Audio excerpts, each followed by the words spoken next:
What's up, people? How's everybody doing? So, I want to talk a little bit about Floyd Mayweather's legacy because um, a lot of people said a lot of things about Floyd. One of the things he said that he didn't fight fighters in their prime and all kinds of shit like that. And the main culprit that a lot of people compared Floyd to was Manny fucking Pacquiao. Okay? So I want to take box rec and I want to be able to go through some things because I think a lot of time people said a lot of shit about Floyd because he was so good. And I'm gonna put it this to you guys this way. Pernell Sweet Pea Whitaker.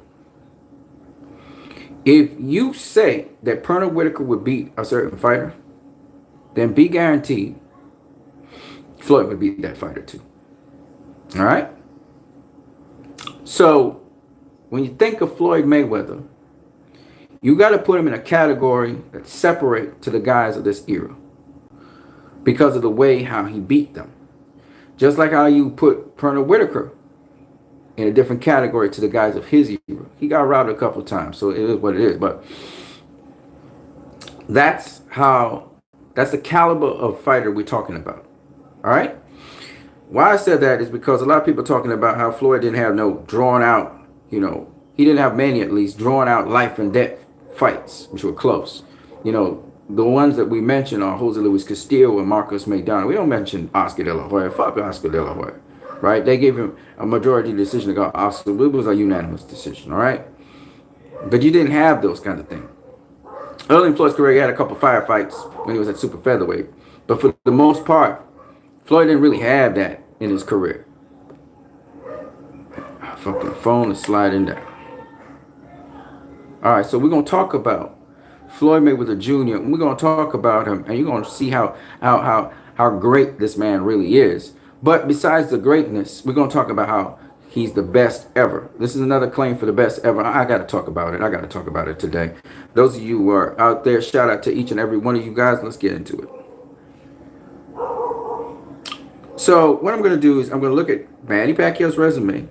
I'm going to look at Floyd Mayweather's resume. The reason why I'm going to do this is because a lot of people praise Manny Pacquiao for a lot of the fights that he had. Some people put asterisks on his fights, but nonetheless, they praise him. Let's get into it. So Manny Pac-Man Pacquiao, he was actually known in the world when he faced Leho Ledwaba, who was a very good, very skilled South African boxer. And this happened back in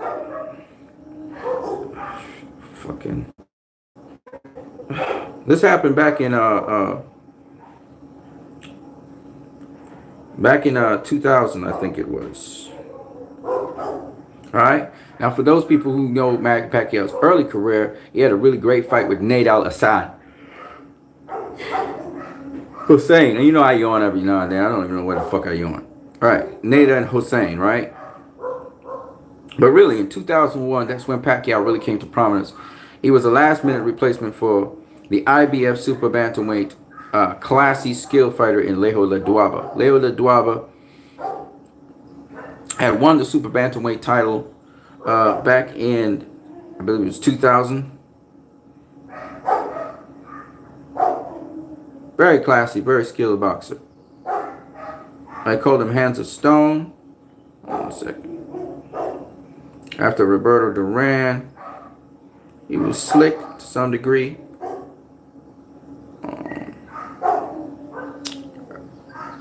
Alright, and he won the Super Bantamweight title. I'm looking at it right now. He won the vacant Super Bantamweight title in 1999 against John Michael Johnson. Was an American fighter. And he beat him comprehensively on two judges' scorecards, 8-4, and the other one was closer, 7-5. Okay.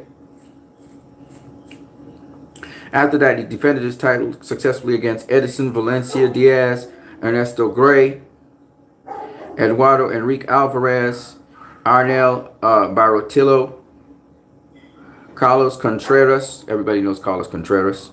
All right.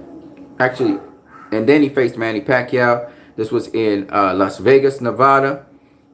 And it was a great fight. Pacquiao was throwing that left to the body beautifully. Ledwaba was trying to be slick and avoid him, but Pacquiao was just so overwhelming that in the end, Leo Ledwaba got knocked out in the 6th round. This was the first time the world had seen Manny Pacquiao. It was on Showtime, Showbox, and it was a great fight. It was a great fight. It was a bloody fight, but it was a great fight. And that's how the world came to know about the Filipino slugger, he was called at the time, but he was actually boxing pretty good. Man, why the fuck am I yawning? Manny Pac-Man Pacquiao, okay? I'm gonna have to get some water to drink. This is all impromptu. I'm sorry about this, guys. He goes on later on to face. So Leo Ledwaba, he doesn't ever get back to the status of a world champion. He does have one pretty prominent win with a regional title from the WBA. He wins the WBA Pan-African Super Featherweight title against Ephraim Nangeta, but Ephraim Nangeta is a debutant, so you really can't. I mean, you really can't think. He lost all his fights after that. Everybody beat him after Manny Pacquiao beat him, so his career kind of went downhill after that. But it was the first notable win that Manny Pacquiao had. And after that, Manny Pacquiao defended his title against Agapito Sanchez. It was a unification bout between the IBF Super Bantamweight title and the WBO Super Bantamweight title. It was a draw, a technical draw. Sanchez was just doing everything that was dirty. He was hitting him below the belt. He was elbowing him. He was headbutting him. He lost 2 points for low blows. The ringside doctor stopped it in the 6th due to a bad cut on Pacquiao's right eye caused by an accidental headbutt. It wasn't accidental. In round 2, and it was worsened by another headbutt in round 6. So Sanchez was fighting him dirty. He was fighting him every possible way he could fight Manny Pacquiao to make sure Pacquiao didn't knock his ass out. He was kind of competitive too, but he was roughing up Pacquiao like shit, man. It was a real rough and rugged fight. It was kind of like a Marcos Maidana fight, the first fight against Floyd Mayweather, where Marcos Maidana was doing everything to Floyd Mayweather. This Agapito Sanchez was dirty like that. He was a Dominican Republic fighter. He won his WBO title against I'm gonna tell you guys who he fought against, and you guys can leave comments. Thank you for the like. I believe that person is Hope. And he fought some really good fighters, okay, but he got his ass knocked out later on in his career. All right, so let me just tell you where he won his title from. So he won the WBO title against, where did he face Manny Pacquiao?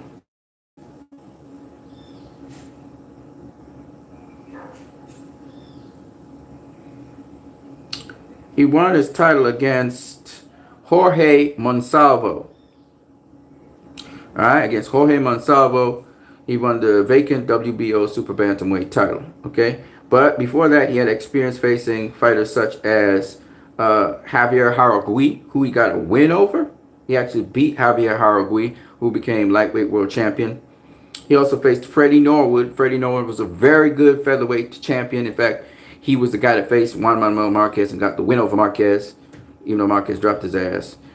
He also fought Cesar Soto, so he had a lot of experience. He also faced Juan Manuel Marquez himself, who got a unanimous decision win over him. He also faced Marco Antonio Barrera in the Super Bantamweight title. He knocked down Barrera in the 12th. Okay, so he had a lot of experience when he faced Manny Pacquiao. Tommy Temple, what's up, my bro? Hold on a second. Just want to see what you were saying. Shout out, smash that like button. Is this where the Flomos hang out? I'm just going to talk about Floyd Mayweather right now. I don't know. I'm not a Flomo. I am a factard. They call me a factard. Somebody called me a factard in your hangout. I'm a factard. Okay? And the only thing I'm trying to show to people, again, is the brilliance of not only Floyd Mayweather, but also Manny Pacquiao, and also these prominent modern boxers, okay? And that's all I'm doing. I know you're just messing with me. I know that. But I'm just saying that this is what I'm really trying to show. You know me, I'm a fight fan, so I love everything. I'm still a Keith Thurman fan, by the way, folks. I don't care what y'all say. Keith Thurman's a bad mama jammer. I'm a Keith Thurman fan, not because Keith Thurman lost the fight. It means he's nothing. Oh, fuck no. He is, he is a great fighter. And don't forget to smash the like button, people. When you come through, smash the like button. Don't forget you can subscribe. If you want to, donate to my channel. For Tommy Temper, I just want to say, Tommy, that you are still looking at how to judge fights properly, and we got to make sure that we can get this down, because the fans need to understand how to judge a fight properly. So I'm definitely down with you on that, and we're gonna see what we can do. You don't need to pay me shit.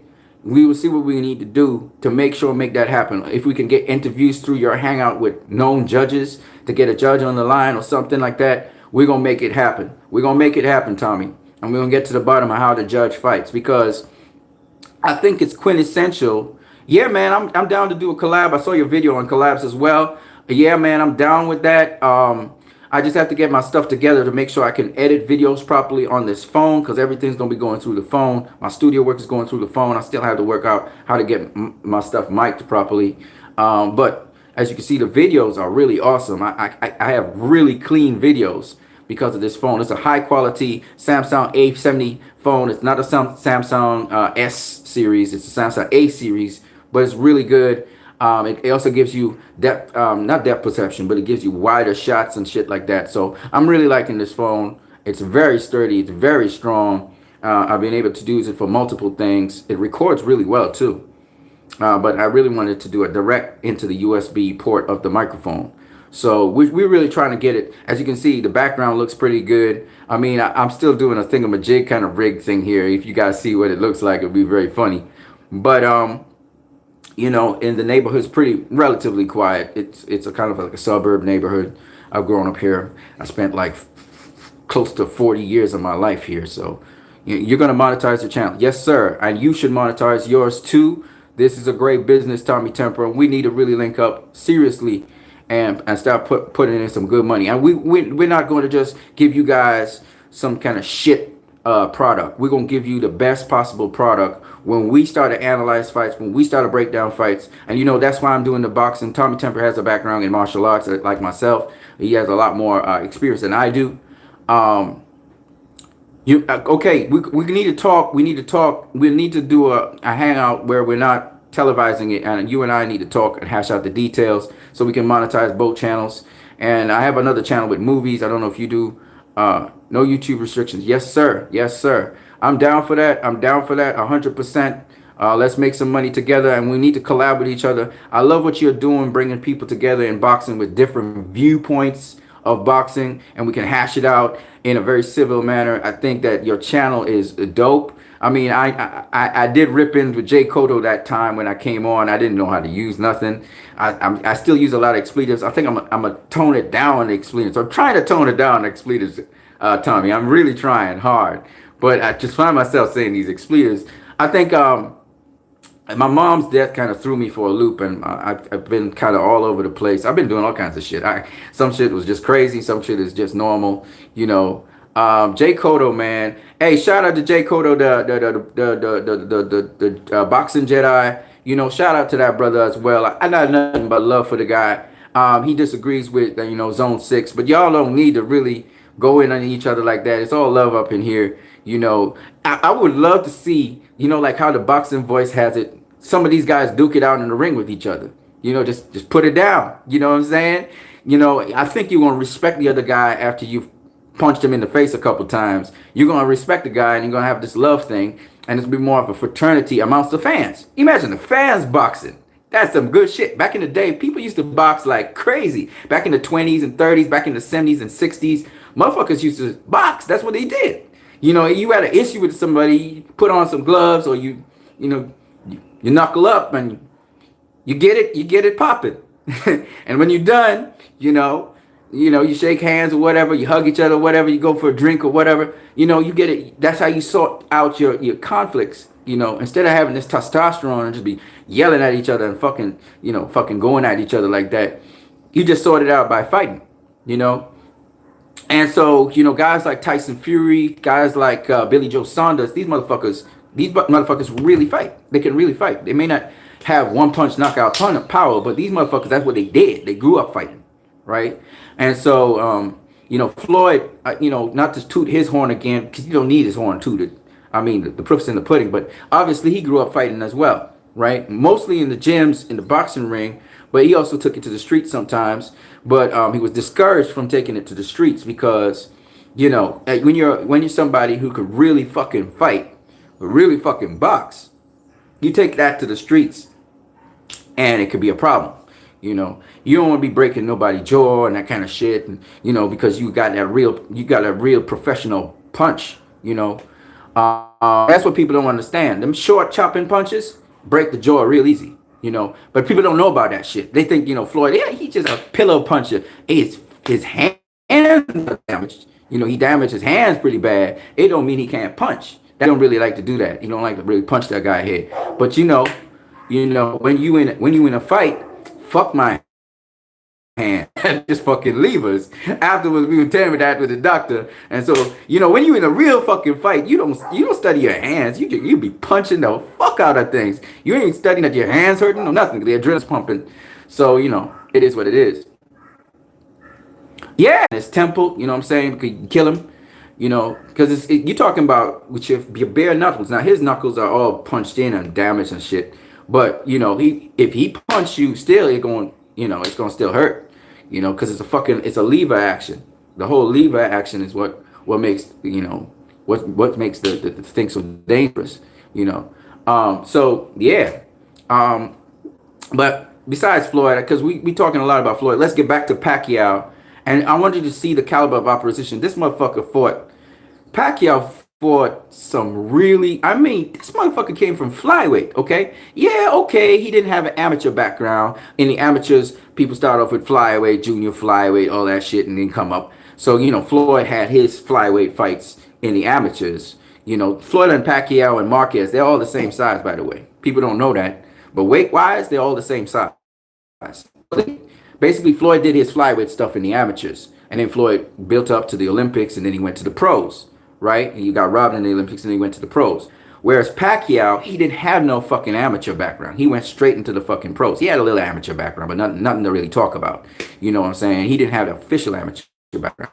And so Pacquiao, he's more compact than Floyd. So he's shorter,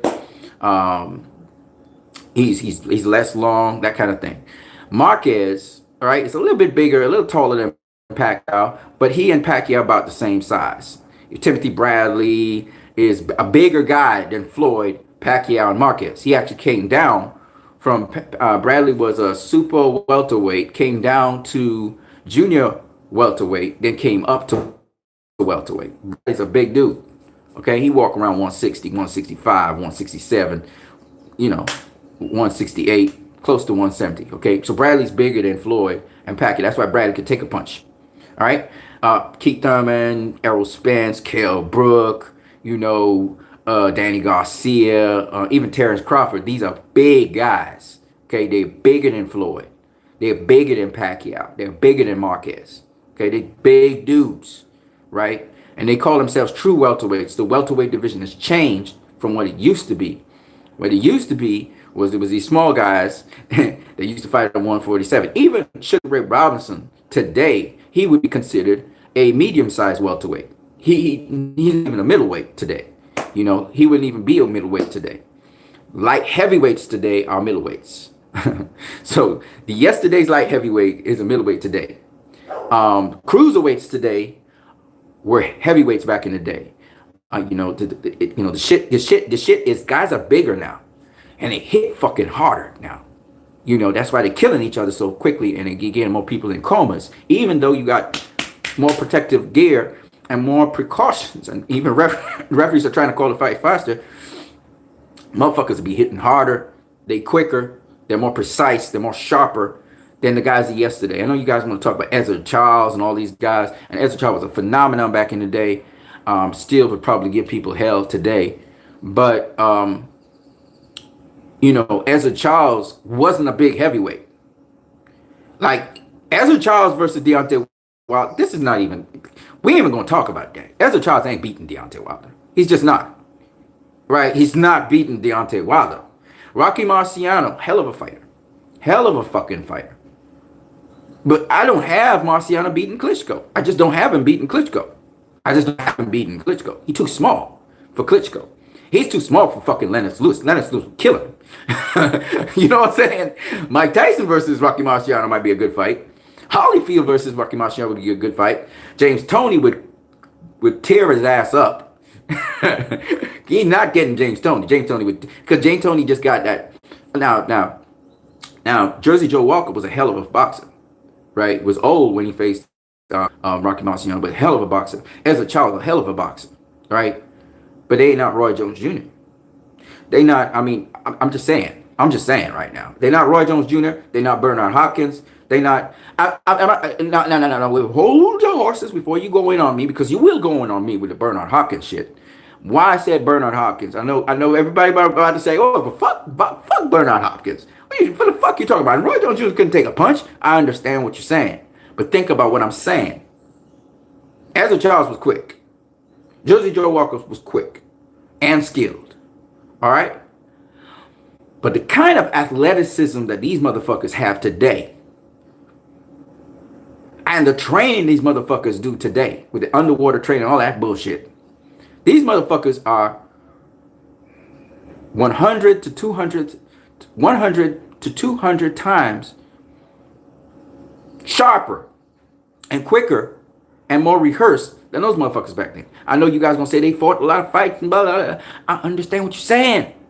Trust me, I get what you're saying. But with this kind of dietetics and the science they have today, no, these motherfuckers are just different.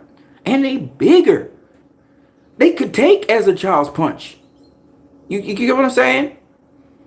That's right. Spilko, he almost get destroyed by Chisora's an old one.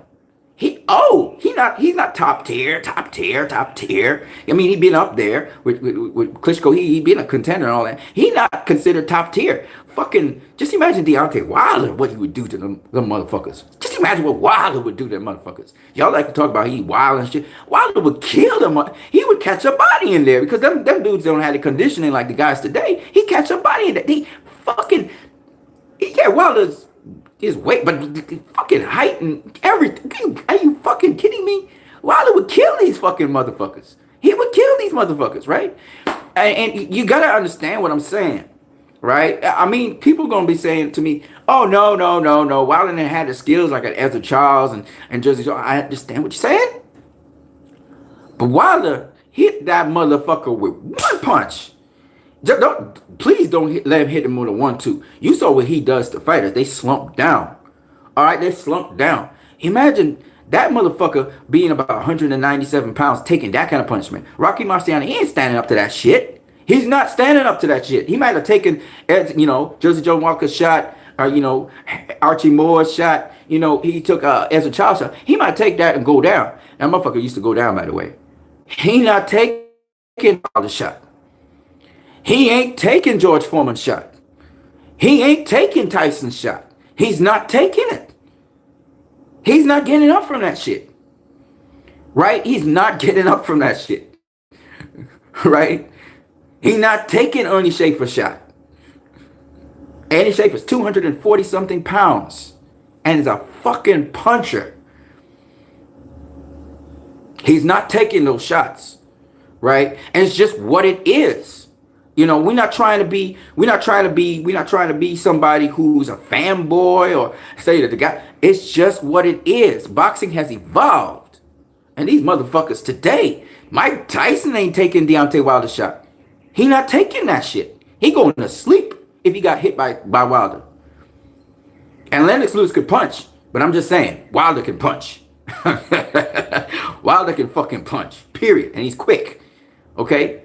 Like Larry, like Thomas Hearns and like his trainer. What's his name? His trainer's name. They all come from the Crunk gym. Very quick, lightning fast. And it's over. All right? It's over. It's over. You ain't getting up from that shit. All right? And so it's just what it is, people. And now let me just make it abundantly clear. Them guys back then were killers too. And they were bad motherfuckers for their motherfucking time. For their time. All right? I'm just being real. They were great fighters for their time and maybe for, an era after. But you can't look at a guy 20 years back or 30 years back and say, oh, this guy would have beaten this guy here. And you're just not really factoring in size. You're not factoring in athleticism. You're not factoring in the kind of science the guys fight with today and the defense they have today compared to back in the day. You had to factor in all these fucking things. Shout out to everybody. Smash that like button. 7 of you out there right now watching this stream. Smash the like button. Don't forget me like that. It's just a smash. You don't like what I'm saying, smash the dislike button. I don't give a fuck. Smash the button. And I ain't mad at you. If you don't like my video, it just means you don't like my video. That's okay.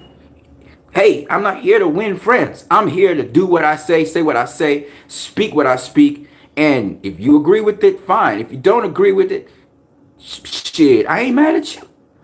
You know what I'm saying? Ooh, we got a lot of people talking. Let's get to it. So yeah, I'm going back to Manny Pacquiao and what he was doing.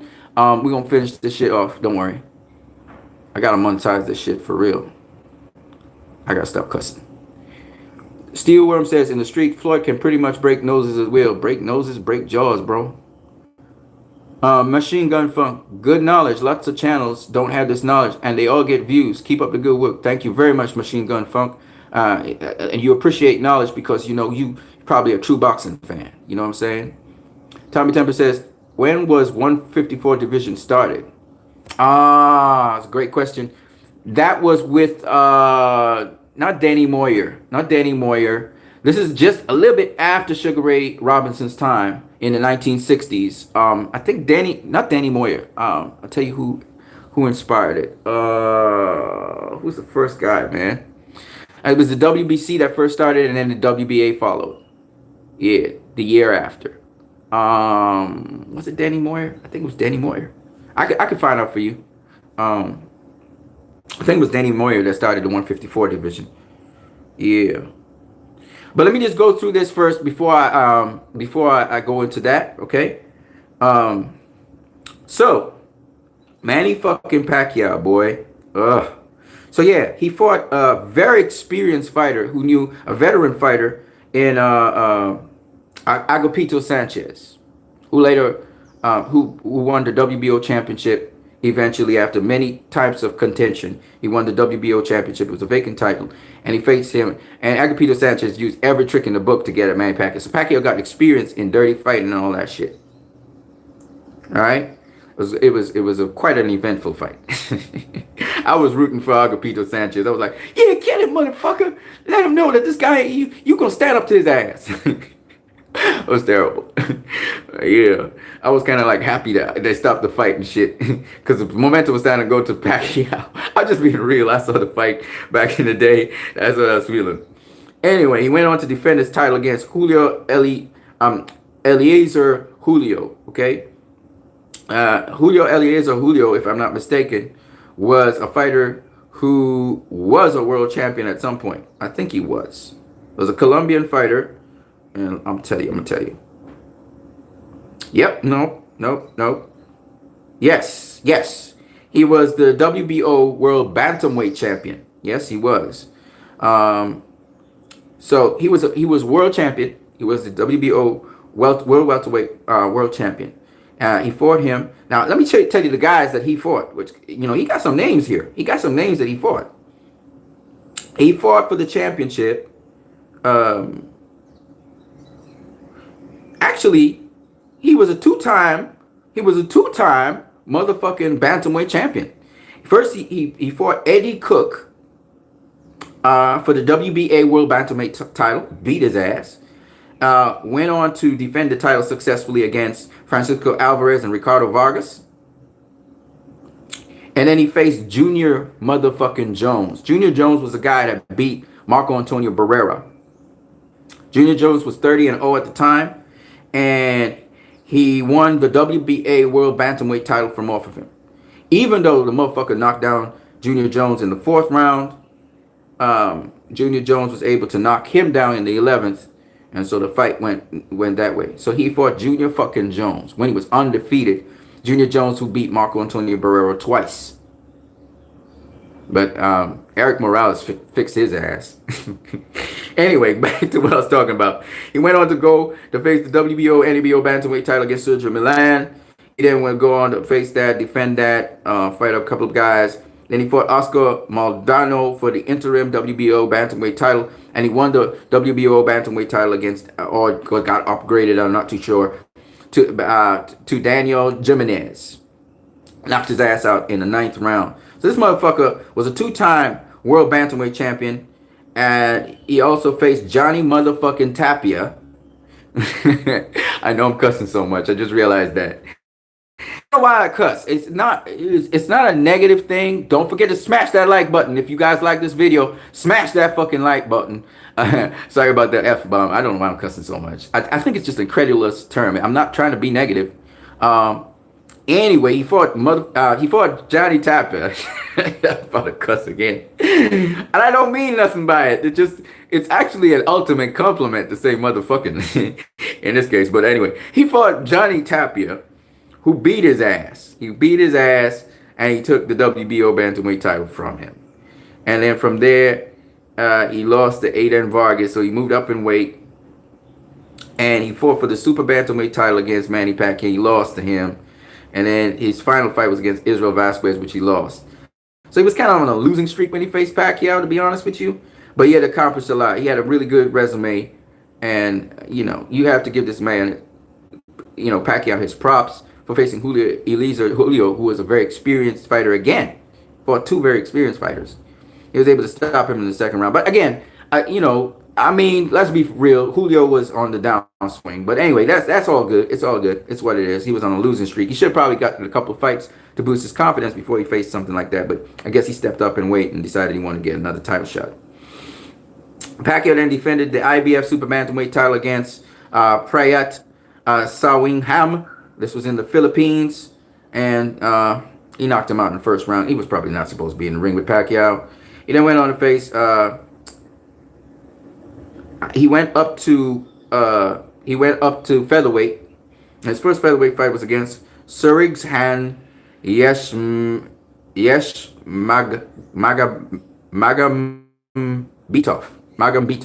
Yesh Magambitov. He knocked him out in the 5th round. So then he entered a new weight class. So he faced that dude. Then he faced undefeated Emmanuel Lucero. And he was fighting for the... actually, shit, I thought he went up in weight. He came back down in weight, actually. So he was outgrowing the super bantamweight. And he had one more super bantamweight fight against Emmanuel Lucero. Emmanuel Lucero, let me tell you a little bit about Emmanuel Lucero. He was undefeated at the time. 21-0 and a draw. And he just recently faced in 2013. His last fight was against Rod Salka. You remember Rod Salka? It's good fucking lightweight, though. Rod Salka's a good fucking lightweight. I'll tell you a little bit about Rod Salka in a minute.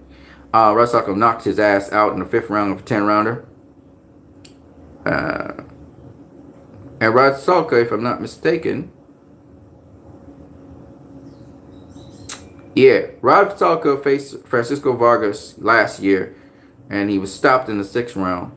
But Rod Salka... He was a good little fighter. He's a good little fighter. He beat the following people. He beat Emmanuel Lucero. He lost to Ricardo Alvarez. Okay. By majority decision. Of course, he faced Danny Garcia. Got knocked the fuck out. Shouldn't have been in the ring with Danny, but it is what it is. He went on to face Clay and Echevarria. Dufek, Savvy, Duran, and then Vargas. He faced Francisco Vargas, and Vargas knocked his ass out. Okay? But he's a good little fighter. Anyway, yeah,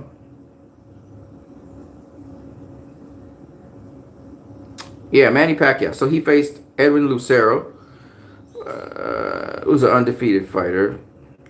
Beat him. And then he went up in weight. And he faced Marco motherfucking Antonio Barrera. So he fought Marco Antonio Barrera at super fucking featherweight. So he tested super featherweight first. went back down, defended his championship title one last time, the super bantamweight title, and jumped the fuck up to featherweight, and fought Marco Antonio Barrera. Okay, he fought Marco Antonio Barrera and stopped him in the 11th round. Well, the referee stopped the fight at least. He was beating Barrera.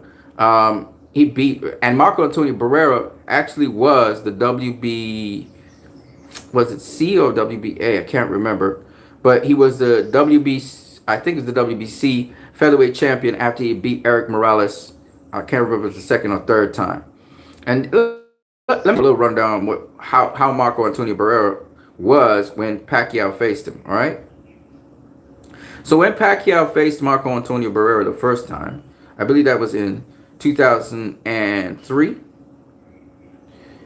Let me tell you what this motherfucker had done, all right? Because this motherfucker was a bad-ass motherfucker. He was a badass motherfucker. So he won he beat Eddie Cook, first of all, okay? And then he beat Daniel Jimenez to get the WBO super bantamweight title. That was the guy he beat to get the WBO title. He defended that title successfully. 1, 2. He faced Agapito Sanchez, beat his ass. 3, 4, 5, 6, 7, 8. 8 times before he faced Junior Jones, who beat his ass twice. Okay? Beat his ass twice. And then he went up to super bantamweight. No, he was at super bantamweight. He regained it against Richie Wenton. He regained the WBO championship title against Richie Wenton. And then he defended it 1, 2, 3 times before he faced Eric Morales, who was the WBC champion. He was the WBO. He unified the titles, beating Eric Morales, who was undefeated at the time, through a split decision win. I guess somebody got dropped. I'm assuming that would have been Eric Morales dropped Barrera, because it turned out to be 114, 113 for Barrera, 113, 114 for Eric Morales. That's 7-5, 7-5 either way. And then there was 184, which went for oh shit, he lost to Eric Morales. My bad. He lost to Eric Morales. Eric Morales beat him, which means I think Eric Morales knocked his ass down. So 112, 115. So yeah, Eric Morales won that fight. No, he knocked Eric Morales down. 116, 112 it would have been. Yeah, he knocked Eric Morales down. Fuck, and he still lost the fight. That's tough. He then goes on to gain back the WBO title, super bantamweight title, against Luis Claudio Freitas. And then he defends it 1, 2, 3. Faces Nassim Hamed and whoops his ass. So it's 3 times. 4. Faces Eric Morales for the WBC featherweight title. Alright. Featherweight title. So he moves up from super bantamweight and faces Prince Nassim Hamed for the vacant IBO super bantamweight title, which is not a major title. Beats Nassim Hamed, makes history. And then he beats Eric Morales to get the WBC World Featherweight title. Alright, the official featherweight title. Then he faces Johnny motherfucking Tapia, beats his ass. Faces Kevin Kelly, beats his ass. Of course, he got stripped of the title because he was supposed to mandatorily face or rematch Eric Morales or some shit like that. And then he faces Manny fucking Pacquiao. Alright, so up to the point where he faced Manny Pacquiao, he had faced Kevin Kelly, Johnny Tapia, Eric Morales. I can't go through everybody's history. Prince Nassim Hamed,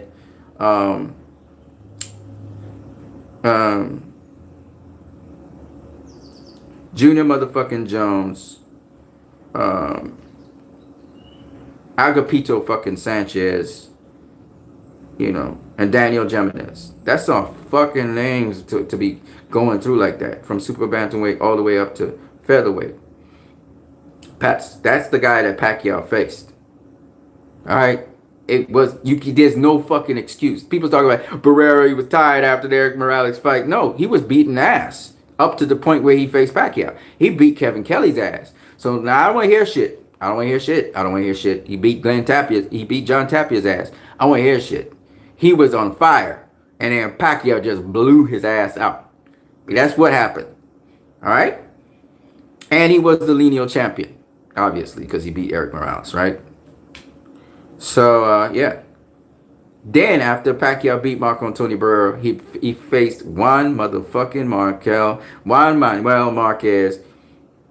This was for the featherweight and super featherweight titles. Pacquiao put his, he didn't have his title. He didn't have no damn titles. So it was Marquez who had the IBF and WBA super featherweight titles. Because this is what Juan Manuel Marquez looked like. And he dropped Marquez 3 times in the first round, okay? And these are all just fucking legends I'm talking about now. Juan Manuel Marquez, when he faced Pacquiao the first time, okay? Marquez had beaten Derek Gainer, stopping his ass in the 7th round, okay? To get the IBF world title. Because Derek Gainer, no, actually the WBA. Because Derek Gainer was the WBA world featherweight champion, okay? We could talk about Derek Gainer all day. With Roy Jones and all that shit. He beat Manuel Medina for the vacant international IBF title 2 fights before. Before that, he had faced guys like Daniel Jimenez. He had faced Daniel Jimenez. He got a win over him, retiring his ass. You know, people forget used to knock out people like flies. You know what I'm saying? He faced Freddie Norwood. He really supposed to have won that fight. He got robbed. They had Norwood winning the fight. Norwood was a great champion. He also faced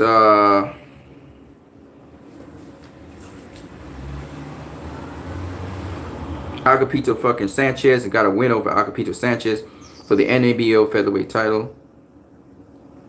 And he had also faced, he had it rough. He had it hard. He had a long road. You know, Marquez actually lost his very first fight.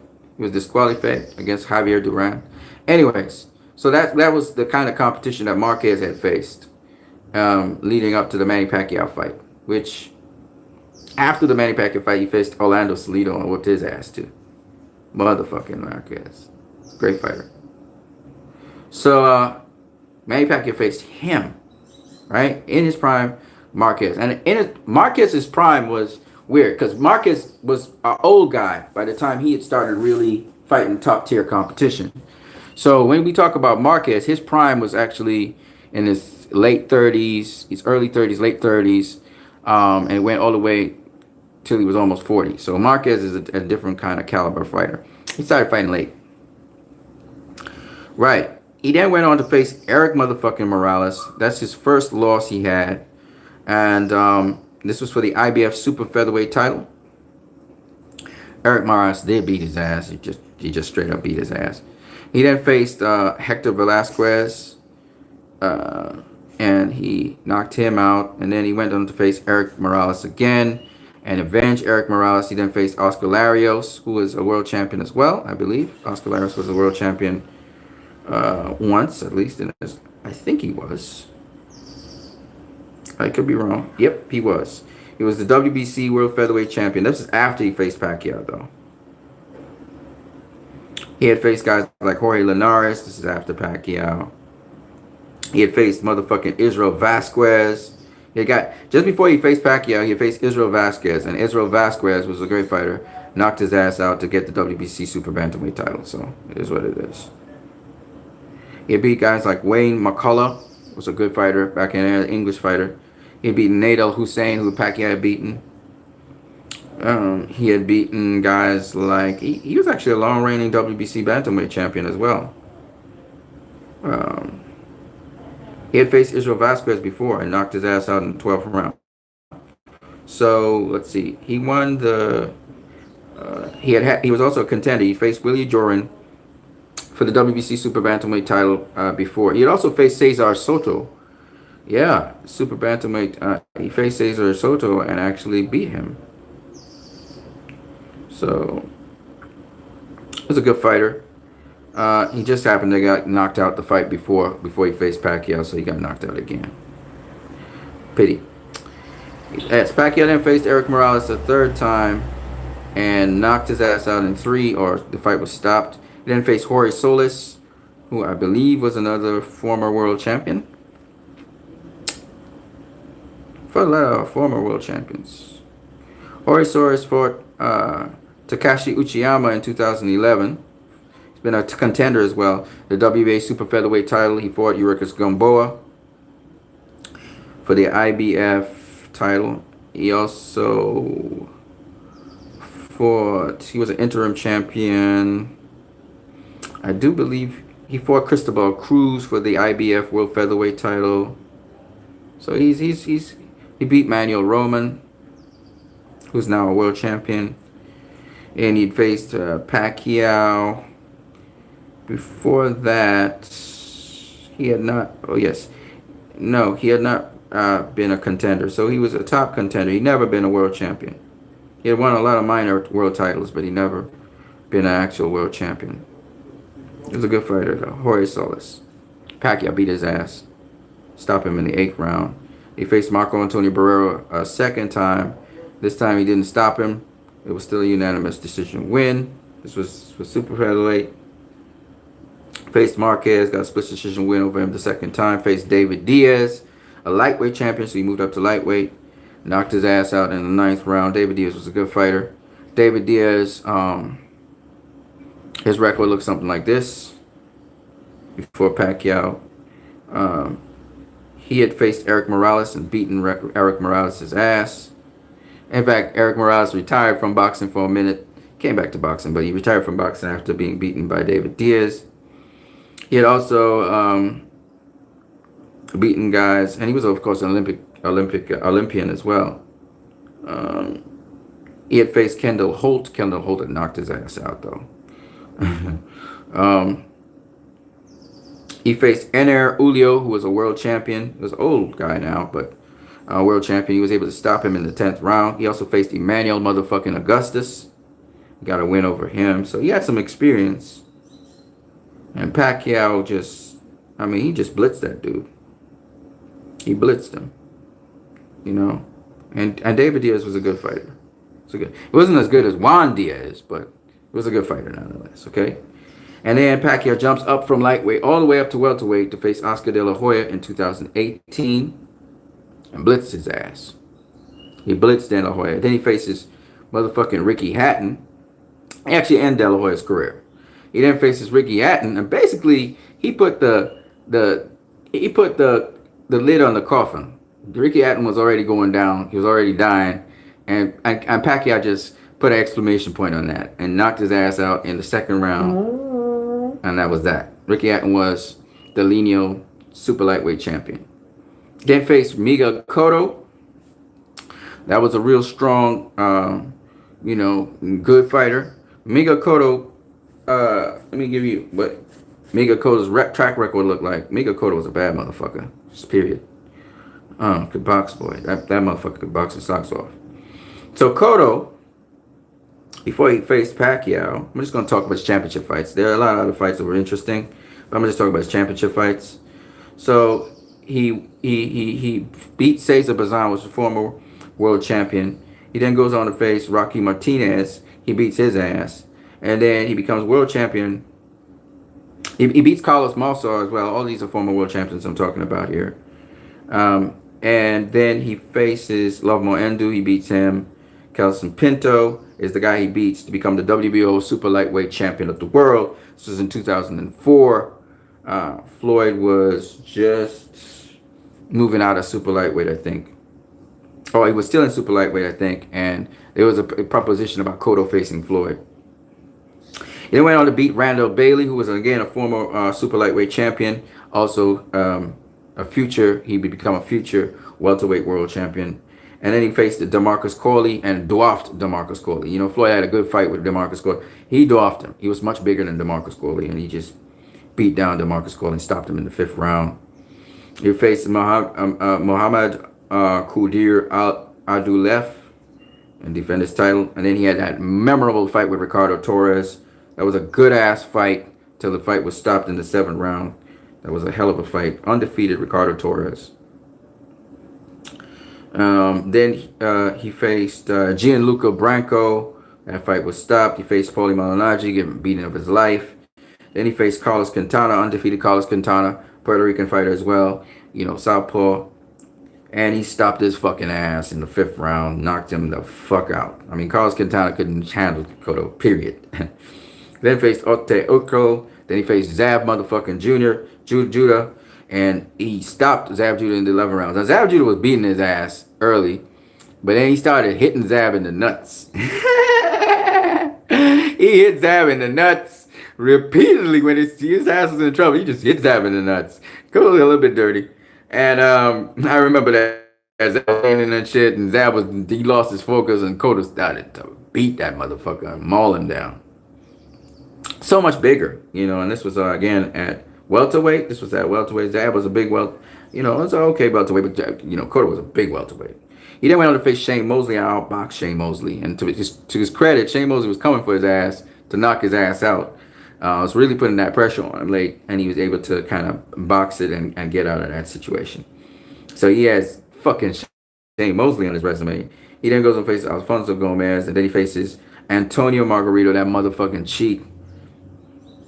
And even with that, and his face like swollen like a fucking, like, good God, he was able to make it to the 11th round against Antonio Margarito. He was outboxing him early, and then later on, Margarito was really starting to land with those loaded gloves on him and slow him down, and I think it just messed up his face, and his face was just so bad the referee had to stop the fight because it was like Cotto would have kept on fighting. He didn't care if his face fell off; it didn't matter.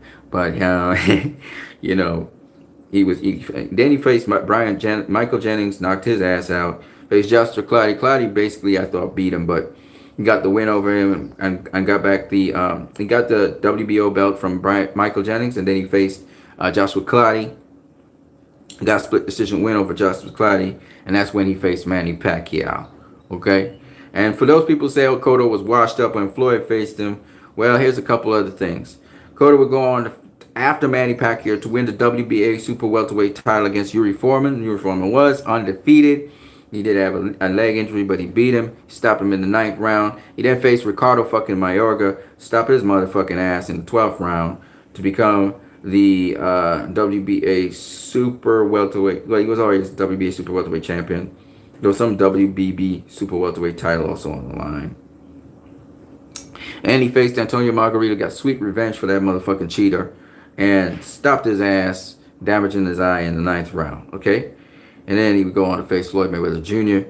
After he lost to Floyd, he lost to Austin Trout right after that. And then he beat Devin Rodriguez. And then he went up to middleweight, faced Sergio Martinez. And he was able to get a 10th round stoppage on him to become the lineal WBC middleweight champion of the world. Defended it successfully once against Daniel Gill. Faced Saul Canelo Alvarez. Got a, some people say a disputable loss to him, the unanimous decision loss. And after that, he went down and capped the WBO super welterweight title before he lost Saddam Ali in his final fight. It was a close fight. Fucking Cotto is a legend, okay? And for those people who are saying, oh, he was done after Pacquiao, he was a hurt man. Fuck y'all. Yeah, the motherfucker did so much shit after Pacquiao. And, to show that he was a true champion, he wasn't done. After Floyd beat him, yeah, it had a repercussion effect. Trout was able to benefit off of that because Cotto was still his mind was still kind of messed up from the loss to Floyd because he really wanted to beat Floyd's ass. And he fought hard. So, Trout benefited from that a little bit. But after that motherfucker came back. You know what I'm saying? And you can say what you want about Miguel Cotto. Hell of a fighter. You know what I'm saying? But my point is, Manny Pacquiao faced that Miguel Cotto. Miguel Cotto that, Margarito did cheat him and stuff, but he did come back, win a WBO title. True champions come back. They take a loss and bounce back. And then not only that, he was able to beat Joshua Clottey. Okay, you can say whatever you want about that fight. And then he faced Manny Pacquiao. That's who Pacquiao faced. Pacquiao fucking legend. Okay? And then he faced Joshua motherfucking Clottey to defend the WBO title. Clottey wasn't really doing much. He was doing something, but not enough.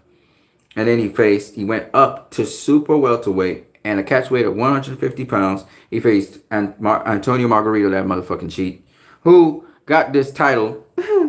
He got this super welterweight title without earning it, really. It was vacant And the motherfucker, I mean, he just dusted him, Antonio Margarito. That he was the guy that damaged his eye. Cotto took advantage of that. All right, and then after that, he faced motherfucking Shane fucking Mosley. All right, now again, there are a little asterisks on these fighters because Shane Mosley again was coming off of what is a disputable loss to Sergio Moore, very badass beaten by Floyd. Floyd beat his ass really bad. He hadn't gotten a badass beating like that since Vernon Forrest. Okay. And Mosley was never really the same after that. So Mosley basically, his career is fucking Hall of Fame. All right. He's just fucking Hall of Fame. Because Mosley started at lightweight. So, shit. I'm going to go through Mosley's resume. I want you guys to understand what I'm saying because I want to do this thoroughly so you guys would get what I'm saying, you know, because don't forget to smash that like button now. Y'all saying a lot. So let me just address some of you guys here. All right. Spilka was almost decapitated by Chisora. That's right. Steel worm crawl. Broken neck is just around the corner with punches like that. Yes, absolutely. I'm following you now while driving the subway train in Milan. Oh shit, you from Spain? Get the fuck. Oh man, shout out to Spain. Shout out to you, my brother. And it's good you understand English too. I gotta learn more Spanish. You know. Yo hablo un poco español. Wilder sleeping if Mike hit him too. Tommy Temper. Nah, Michael had to throw combinations to knock out Wilder. He would catch him with the left hook though.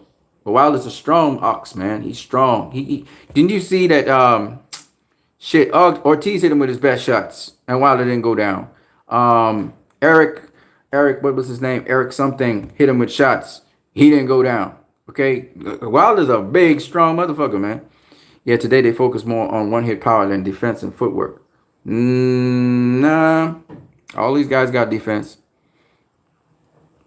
Ali was supremely skilled, but his power compared to day standards weaker than Fury. Remember that he went 15 rounds as well, and Ali used to punish your ass, right? So he was more tactical.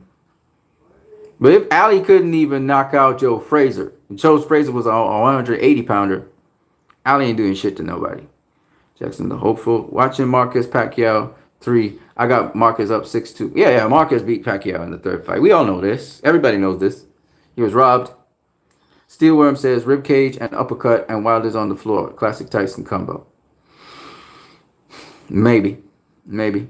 I told you, Wilder is a different breed of fighter. Thurman didn't go down with the punches Pacquiao did. Oh yeah, he did. He knocked him down early in the fight, but he didn't go down after that. It's a different breed of fighter today. Those motherfuckers conditioned so much better than back in the day. The conditioning is ridiculous. You know. Tyson wasn't a big heavyweight. He was not a big heavyweight. You know. He had surprising power. He might have dropped. He might drop Wilder. He might. Wilder was quick himself and very sharp. Not like them other fighters that Tyson was facing, Bruno and them guys. They weren't sharp like that. Right, let me keep it moving. Right, so Shane Mosley. Shane Mosley won his title beating Philip Holliday, a very polished English boxer who was undefeated at the time. So that's how he won his lightweight title. He defended it successfully. 1, 2, beat John Molina in his third defense. Wilfredo Ruiz in his fourth defense. 5th. Jesse James Leah in his 6th defense. 7, 8. John Brown in his 8th defense. He actually stopped John Brown. 9. No, that's it. Okay? So that's it. And then he went up in weight to the welterweight division, faced Wilfredo Rivera and Willie Wise. And then he faced Oscar motherfucking De La Hoya. And he was able to beat him to get the WBC title. So Oscar suffered his first loss against Tito Trinidad. And then his second loss against Sugar Shane Mosley, who came up from welterweight. And like Duran, he had 2 fights before he fought top tier welterweight. Oscar was boxing really nicely. He had a nice jab. And he was just very engaging. He would go defend that title against Antonio Diaz, Shannon Taylor, Adrian Stone. And then after his third successful defense, he lost to Vernon Forrest. And boy, that motherfucker looked like he was going to punch drunk. I thought he was going to get knocked the fuck out completely. Vernon Forrest hit him with such a shot. Anyway, he rematched Vernon Forrest, still beat him. and went on to face Raul Marquez, was caught doping, and so that fight was disqualified. He would go on up to super welterweight, face Oscar De La Hoya, and get a win over Oscar De La Hoya. But honestly speaking, I thought Oscar beat him. He then lost the title to Winky Wright. He tried to rematch Winky Wright to get the win, and he got closer. It was a much closer fight, but once again, he lost to Winky Wright. Winky Wright became famous from off of him. All right.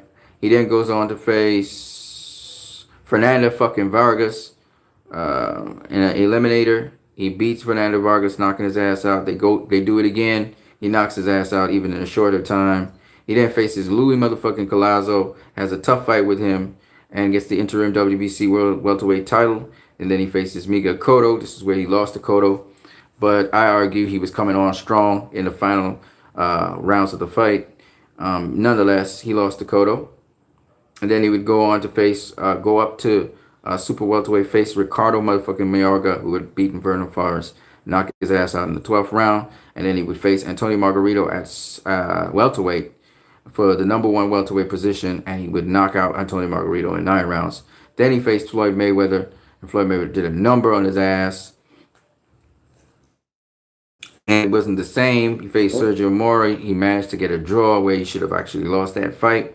And then he faced Manny Pacquiao, and Pacquiao knocked his ass down. He didn't want to fight no more, so he was just boxing and being defensive for most of the fight. After that, he faced Canelo Alvarez. He actually put up a pretty decent fight, but he lost that fight unanimously. And then he would go on to face Pablo Cesar Cano, who had upset the cart just very recently this year. He'd get a win over him. He faced Anthony Mundine, and he had back injuries and stuff, so Anthony Mundine stopped his ass. Faced old Ricardo Mayorga, got a knockout on him. Faced Patrick Lopez, beat him. Then he faced David Avanesian. He had a barred arm. Avanesian beat his ass. And David Avanesian still in boxing today. I think he's at super welterweight now, though. So that's Shane Mosley's career. You can see that it's a fucking Hall of Fame career. But the point is, when Pacquiao faced him, Mosley was not the same, obviously. But the thing about Mosley was that he had all this history behind him, that it was just a legendary fighter anyway. And then Pacquiao would face Juan Manuel Marquez again. Then he would face the undefeated Timothy Bradley, moving up from welterweight. Timothy Bradley was a hell of a fighter. And just for those of y'all don't know anything about Timothy Bradley, y'all need to learn something about Timothy Bradley. Timothy Bradley came up in the super lightweight division. And this motherfucker faced Miguel Vasquez. It was very difficult to face. The only guy that beat Miguel Vasquez before Timothy Bradley was Canelo Alvarez. Timothy Bradley got the win over him. He then goes across the seas into England to face Junior Witter and takes the title from Junior Witter, knocking his ass down in the 6th round with an overhand right. Okay, comes back to the United States, defends his title against former world champion Edna Cherry. Then he unifies with Kendall motherfucking Holt, who knocks his ass down twice in the fight, but he outboxes Kendall Holt, very aggressive. Gets the win over him. Faces great and very skilled Nate Campbell. He was beating Nate Campbell's ass, but then they had to stop the fight because of a cut, and it was before 4 rounds. So back in the day, if the fight stopped before 4 rounds, it was no contest. Then faced Lamont Peterson. He probably to date, besides Sergey Lipinets, the only guy to really beat up Lamont Peterson. You know, and it was an undefeated Lamont Peterson. He got a win over him, beating his ass and knocking him down round 3. Then faced welterweight Luis Carlos Abregu. He stepped up to the welterweight division to see what he could do and beat him. It was an undefeated Luis Carlos Abregu, hard-hitting guy. Then he faced Devin fucking Alexander at super lightweight, who was a WBC super lightweight, the WBC super lightweight champion, and he was the WBO. He unified the titles, beating Devin Alexander. It was a rough and tumble fight. He headbutted Devin Alexander and stopped the fight. So this is twice he unified. After that, he faces Joel fucking Casamayor at super lightweight, knocks his ass out. Casamayor was out of the end of the square though. Jumps up, and his very first fight at welterweight, he faces Manny Pacquiao. It was set rigged for him to lose, and that motherfucker outboxed Manny Pacquiao. And y'all said he looked like Manny Pacquiao looked lackluster. It's because Timothy Bradley made it so. Timothy Bradley is responsible for Pacquiao's inactivity. Timothy Bradley was bringing the fight to Manny Pacquiao from the get-go. All right? And y'all can say what you want, but that's what happened. And then he faced... So that's the caliber of opposition. And then let's just go on a little bit, show you how good this motherfucker was. He defended his title against Ruslan Provodnikov. He was pretty much knocked out. And still, that motherfucker was fighting. And I think the repercussions of that Rusin Provodnikov fight, to this day, Timothy Bradley got a slurred speech and all of that shit. You know, he said he was badly concussed. Couldn't talk probably for a couple of days. He then went on to face an outbox. Manuel Marquez gets split decision win over him. Rematch Manny Pacquiao lost to him definitely that time. He then faced Diego Chavez. He really beat Diego Chavez. They gave him a draw. Faced Jesse Vargas, beat his ass, basically just outboxed him for every round until the final round where Jesse Vargas dropped his ass. Then he faced Brandon Rios, knocked Brandon Rios' ass out. Faced Manny Pacquiao one last time. This was his last fight of his career. And Manny Pacquiao knocked his ass down in round 7 and 9. Pacquiao was just so much better because Pacquiao had faced Floyd Mayweather. All right? So Manny Pacquiao faced Timothy Bradley 3 times, okay? Timothy Bradley's a hell of a fighter. Hall of Fame career. Crossed the seas to win your first title against Junior Witter. You know, unified the titles at super lightweight twice. Okay, this motherfucker was good. All right, Pacquiao rematches Manuel Marquez after the Timothy Bradley loss, and Marquez knocks his fucking ass out. Pacquiao had Marquez down in round 5, was going in for the kill in round 6. Marquez had knocked him down in round 3. It was a hell of a fucking fight. It was wild as fuck. And Marquez's nose was smashed. And Marquez was able to, when time Pacquiao coming in, as he was leaping coming in, Marquez hit him with a tremendous right hand. Pacquiao was running into that right hand. And on impact, Manny Pacquiao was immediately concussed, hit the ground, flat on his face, and went to sleep. That was that. Fucking Marquez put a stamp on it, and Marquez didn't want to ever rematch Pacquiao ever again. And he's Marquez forever will be remembered for knocking Pacquiao the fuck out. Nobody ever did that. Nobody ever did that to Pacquiao. He got a body shot, he went down, and he never got back up from the body shot. But Marquez severed Pacquiao's consciousness. I remember Roy Jones Jr. saying, "Oh, he's not getting up, Jim. He's not getting up." And then 1 minute later, oh wow, Pacquiao's still out cold. And one my man Marquez with his old ass self, he ran, he could barely climb the ropes. Had his hand in the air, and his mouth was open like this. His nose was bleeding. I never forgot that shit. That's something that's just forever linked to Pacquiao's legacy. They did memes on that shit. Why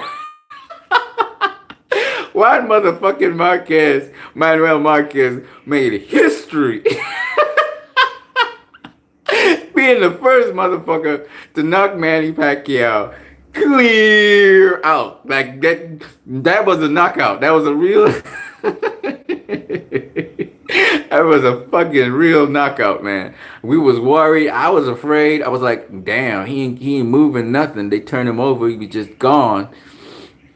That shit was fucked up, you know. I'm not gonna lie, I was actually scared for Pacquiao. I thought Marquez killed this dude. That's fucking crazy. And Marquez was walking around the ring, you know. This is the guy that drinks his own piss. He was desperate for a win. I truly believe Pacquiao and Marquez was on some shit. Cause the way how those motherfuckers were going at each other, they had to be on some shit. It was crazy. They were wild and shit. And it was a crazy ass fucking fight. Go watch it. It's a fight for all the ages, man. Them two little motherfuckers was fighting. I was like, good God. Marcus, like, he looked like he busted Pacquiao's skull open and knocked his nose into the back of his head. I mean, this shit was crazy. Okay, how Pacquiao's head went and folded in on that punch. Jesus Christ. And Pacquiao's alive today, though. After that, he was all for drug testing.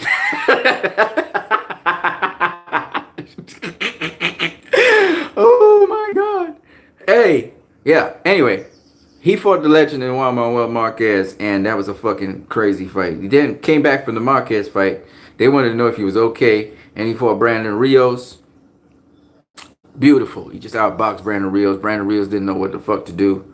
Couldn't really lay a glove on Pacquiao. It was a shutout. And brutal shutout at that.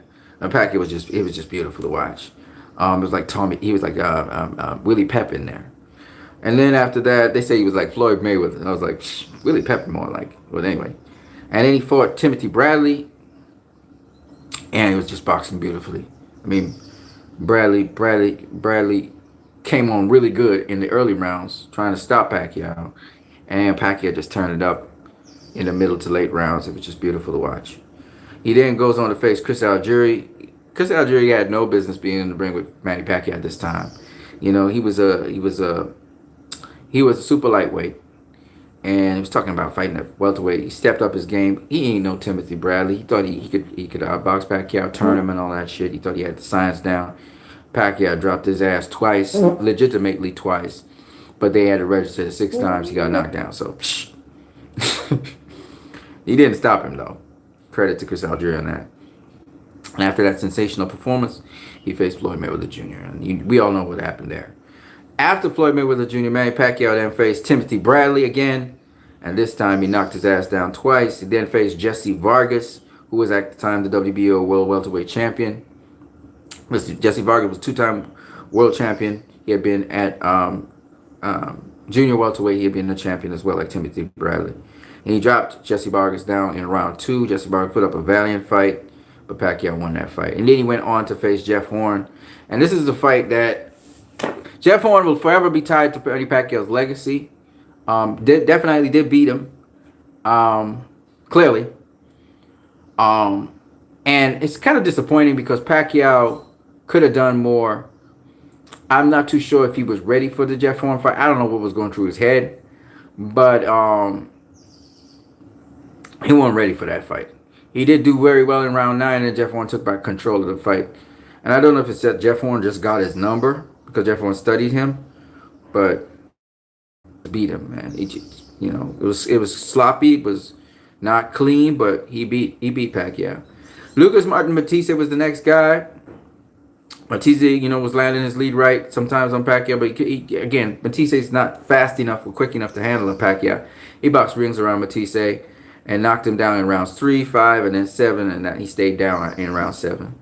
Right, and then he faced Adrian Broner, who was a defensive wizard, and he was able to outwork Broner, but in terms of cleaner shots, I think Broner had the cleaner shots, and I think that Broner, his defense was just so much on point. Pacquiao crashed his ass in the 7th and the 9th, and we thought Broner was gonna get knocked the fuck out, but he knew how to grip up Pacquiao and hold him and stuff. So kudos to Broner on that.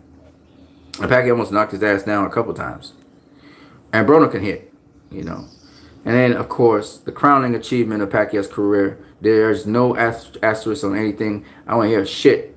He beat Keith Thurman fucking one time, knocked him down in the first round, and got a split decision win over him. This is Pacquiao's career. Now, people are saying that, Pacquiao had this great win at 40, where Mayweather wasn't facing the best possible competition, and in his, after he'd finished facing Pacquiao. And honestly, that is true. He faced Berto after Pacquiao, and then he faced what's his name? The mixed martial arts guy, McGregor, right? He faced McGregor after Pacquiao.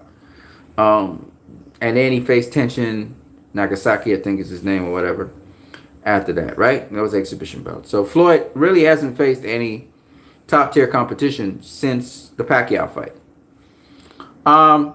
And I think he was 38 when he faced Pacquiao. It's good fight, by the way. Here's the thing I would say about that. Now, I'm going to say it, and I'm going to be honest with you guys. I believe that Manny Pacquiao is a greater boxer than Floyd Mayweather. But I want to show you something about Floyd Mayweather's resume that people have been, they've been bullshit. They've been trash talking Floyd, shit talking Floyd. But really, Floyd's a different caliber beast. I want to show you something. So let's forget Andre Berto and Conor McGregor, all right, for a minute. Okay, Conor McGregor's not a boxer really, and it was a glorified. It was an event.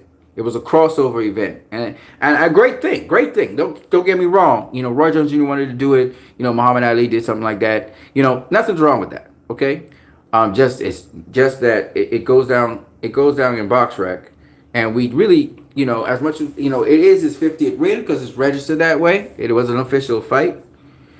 But let's be real here, okay? Let's be real. That was a given that he was going to beat Conor McGregor, right? It was a given that he was going to beat Andre Berto. And that's kind of hard for me to say because Andre Berto, after Floyd beat him, I'm just going to go in after Floyd beat him, this is what happened. So he lost to Floyd Mayweather, and after that, he went on to beat Victor Ortiz, knocked his ass out in round 4. He faced Sean Porter.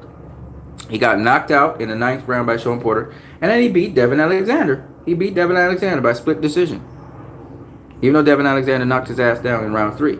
So, I mean, he's competitive with people. He's just not top tier. You know what I'm saying? But he's competitive. So, what we call Floyd's competition that shouldn't be in the ring with Floyd is actually good competition for other fighters.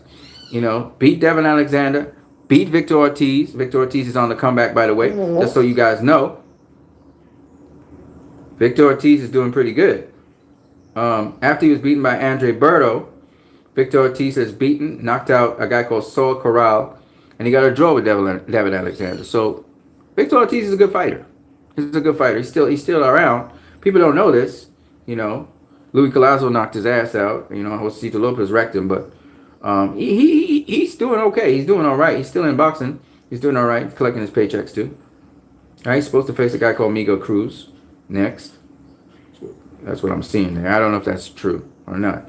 So Andre Berto he's not bad. And in his history, he's a 2-time world champion and all that stuff. And he fought, let me show you the guys that Andre Berto fought so that you guys get a perspective on him. But, he's not what we expected Floyd to face. All right. So he beat Josecito Lopez. He knocked out Josecito Lopez, the same Josecito Lopez that gave Pete Thurman some trouble. Okay. He lost to Jesus Soto Carras, but he had damaged his arm in that fight. He was dominating until his arm got damaged. He lost to Robert fucking Guerrero, the Ghost. Guerrero was a bad motherfucker. He beat Jan Zavik, who was a tough fighter, and knocked him out to win the IBF welterweight championship. So even if he lost, once he lost to Victor Ortiz, he still get back a world title. He lost to Victor Ortiz, like I said. He beat Carlos Quintana when Carlos Quintana was still something in boxing. He beat him. He beat Louis Collazo. Louis Collazo knocked out Victor Ortiz. Louis Collazo was a very tough guy. Louis Collazo was a WBA champion who Ricky Hatton beat. He beat Louis Collazo, defending his WBC world title. He beat Steve Forbes, was a good fighter. He beat Cosme Rivera, who's a good fighter. He beat David Estrada. Let's see if there's anybody else worth talking about here. So he was a good boxer. Don't get me wrong. Berto, at a certain point in time, people used to compare Berto to Mayweather. They wanted to see Mayweather fight Berto. Okay, so he was a good boxer. It's just that he ain't on the caliber of a Floyd Mayweather. Now let's talk about some names that Floyd. This is why I talk about names. Floyd beat Manny Pacquiao. We saw what Manny Pacquiao did just very recently. Remember when people were saying that when Floyd faced Manny Pacquiao, it was 5 years too late? That we needed Manny Pacquiao in his prime? Are people going to say that now? Are they? I'm going to just talk about Manny Pacquiao's resume first after he faced Floyd Mayweather. And which I argue, Manny Pacquiao is a much better boxer now than he ever has been in his career. And therefore, he's much more dangerous. After the Floyd Mayweather Jr. loss, he didn't just beat Timothy Bradley. He dominated his ass. He knocked him down in round 7 and round 9. He then faced Jesse Vargas. He knocked down Jesse Vargas in round 2. He faced Jeff Horn. He messed up Jeff Horn's face in round 9. Jeff Horn did win that fight, though. He faced Lucas Martin Matisse, and he stopped him. He knocked him down in round 3, 5, and 7. He stopped his ass. Then he faced Adrian Broner and messed him up in round 9 and 8. Or 7. I think it was round 9 and 7. Right? But Adrian Broner was able to handle it so he didn't get knocked down. And then he just recently knocked down Keith Thurman. Knocked him down. That's right. It was a close fight, but he got the nod. Come on now. Come on now. Pacquiao out of his prime? Is he really out of his prime? Is he not out of his prime? Sorry. Is he really a has been? Did he really done tired? Was that fight 5 years too late? Oh, was it at the right time? Because that motherfucker, if he had done it earlier, would have got knocked the fuck out by Floyd. Think about what I'm saying. Come on now. They want to say Floyd didn't fight fighters in their prime. Well, look at this motherfucker now. Look what this motherfucker is doing. Shit. All right, I got another one for you.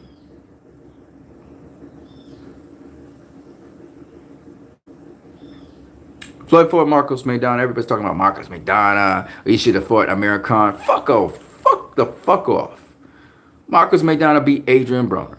Ran through the whole welterweight, some of the tough welterweights in the division. Was fucking up people at super lightweight. No, man. Marcos Maidana was the more dangerous fighter. So fucking Canelo Alvarez. They said Floyd fought Canelo when he was too green or some kind of bullshit like that. All right. Let's talk about Canelo. I'm going to go before he faced Floyd, and I'm going to look at after he faced Floyd. Because Canelo was a much better fighter after Floyd, obviously. Before Floyd, this is what this motherfucker, these are the guys that this motherfucker faced.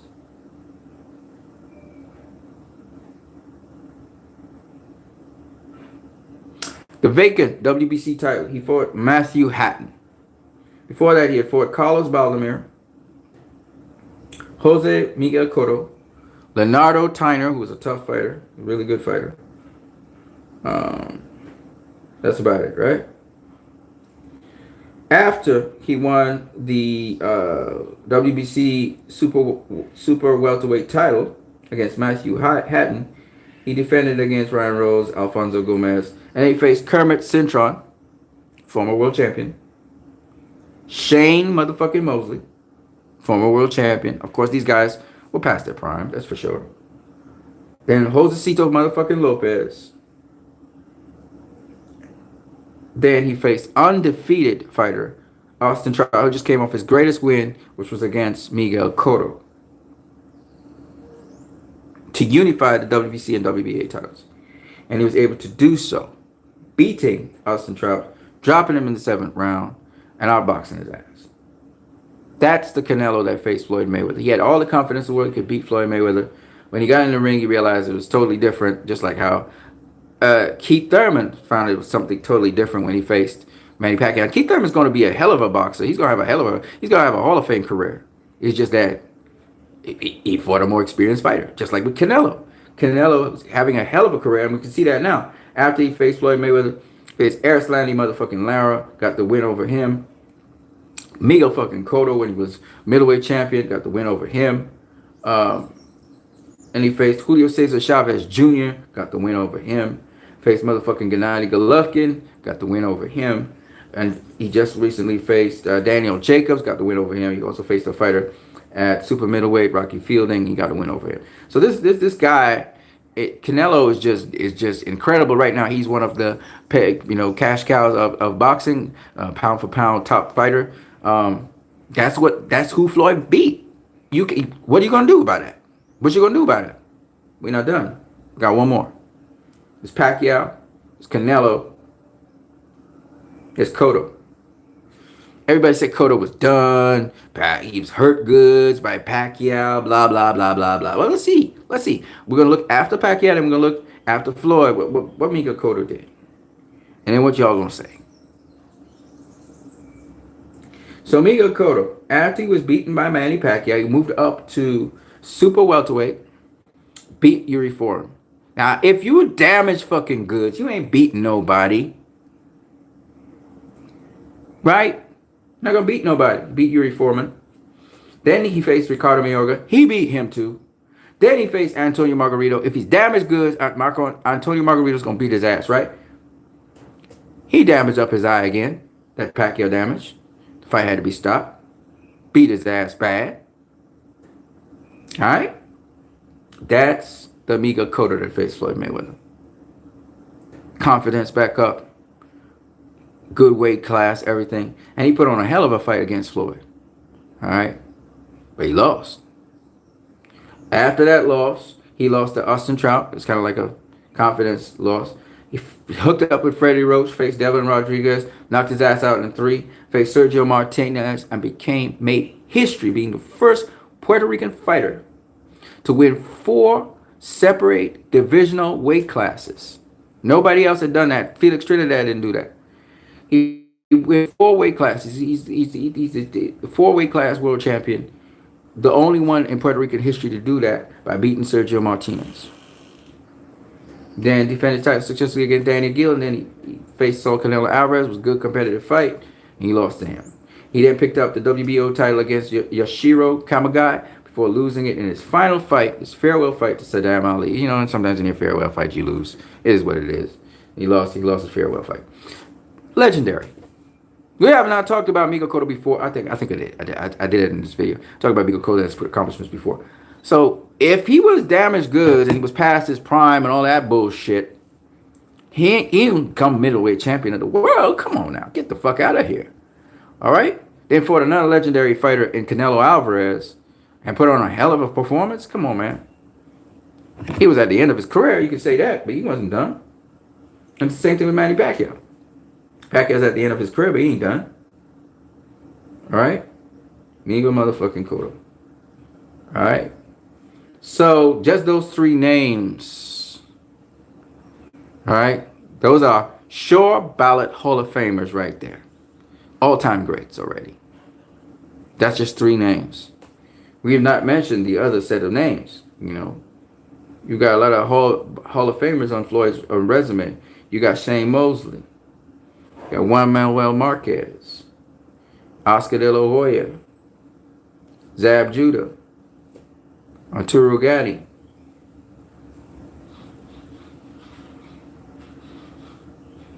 Jose Luis Castillo. All right. I don't know if Corrales is in the Boxing Hall of Fame. I don't know.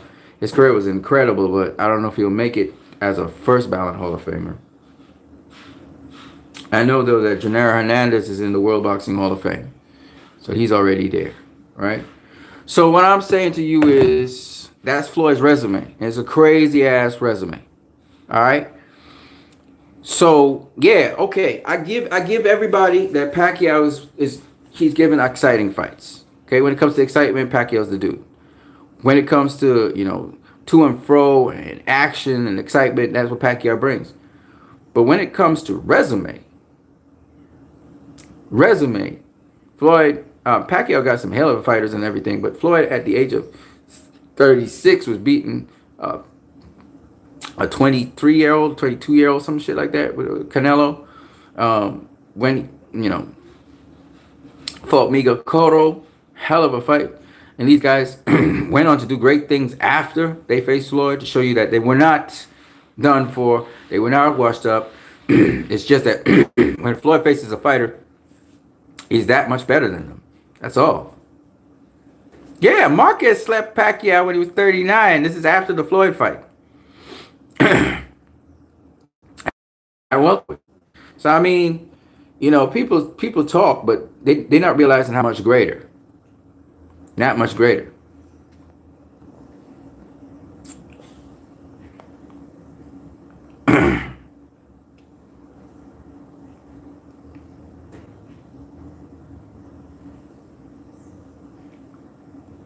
So Jacksonville Opal said, yeah.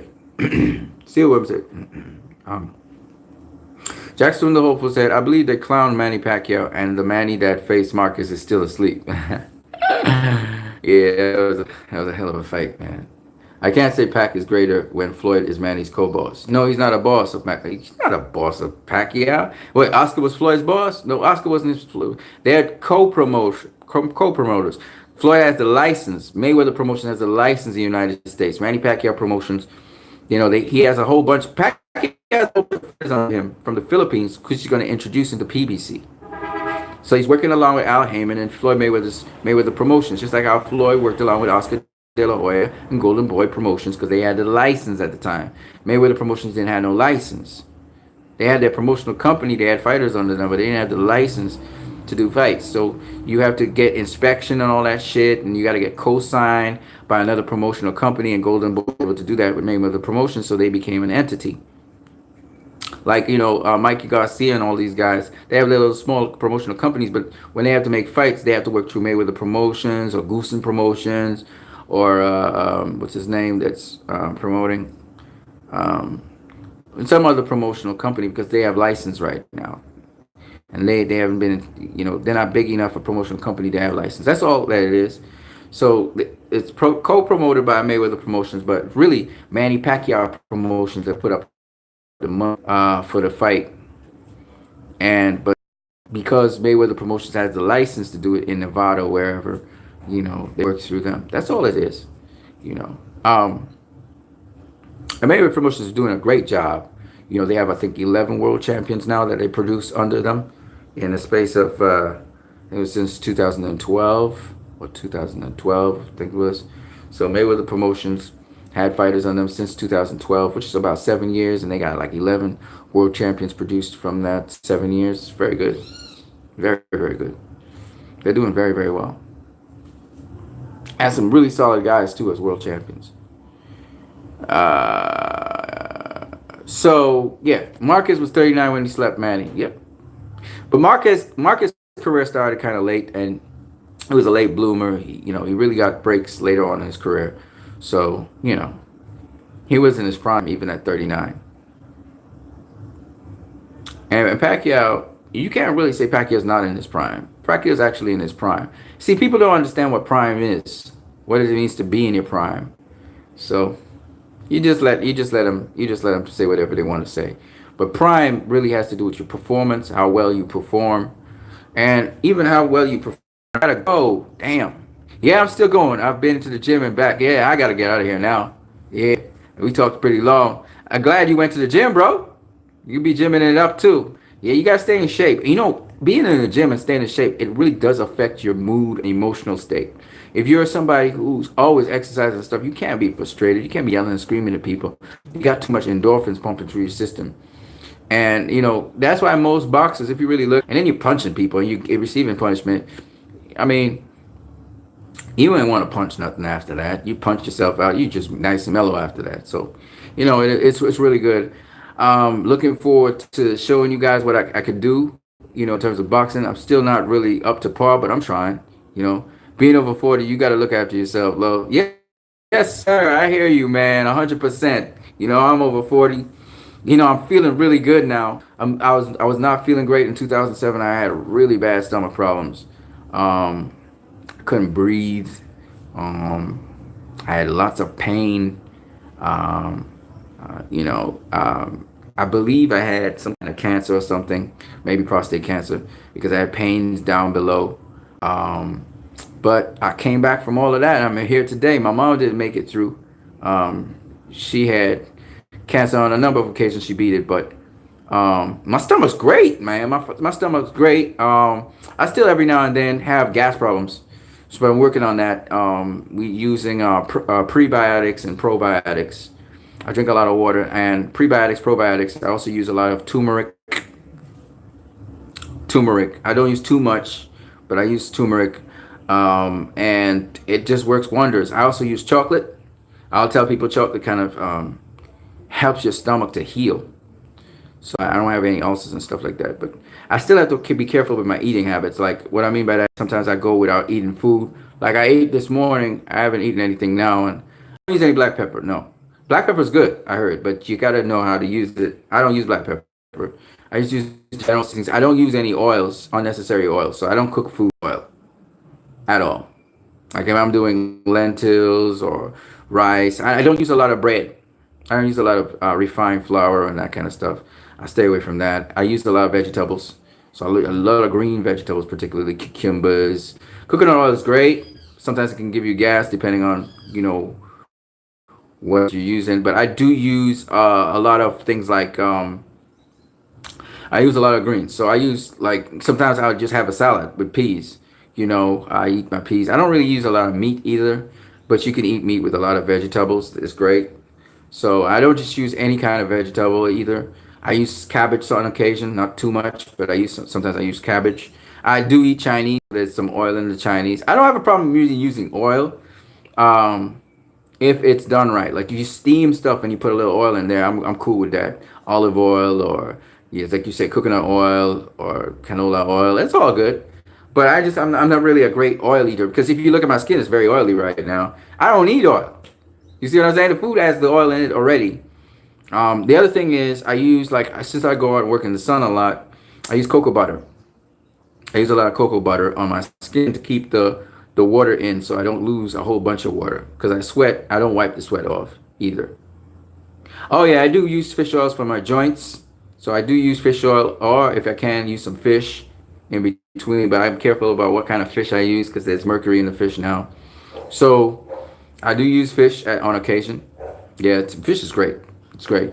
I use chicken. I use meat sometimes. I just am not a big meat eater. I grew up I grew up a vegetarian, not vegan, but vegetarian. So I use eggs and that kind of stuff, milk. But I don't really use a lot of milk either. I use a lot of protein though. I'll use like nuts, almond nuts, all the different kinds of nuts. I use nuts. I use seeds, so all kinds of seeds, fruit seeds. I love fruits. I got these two books.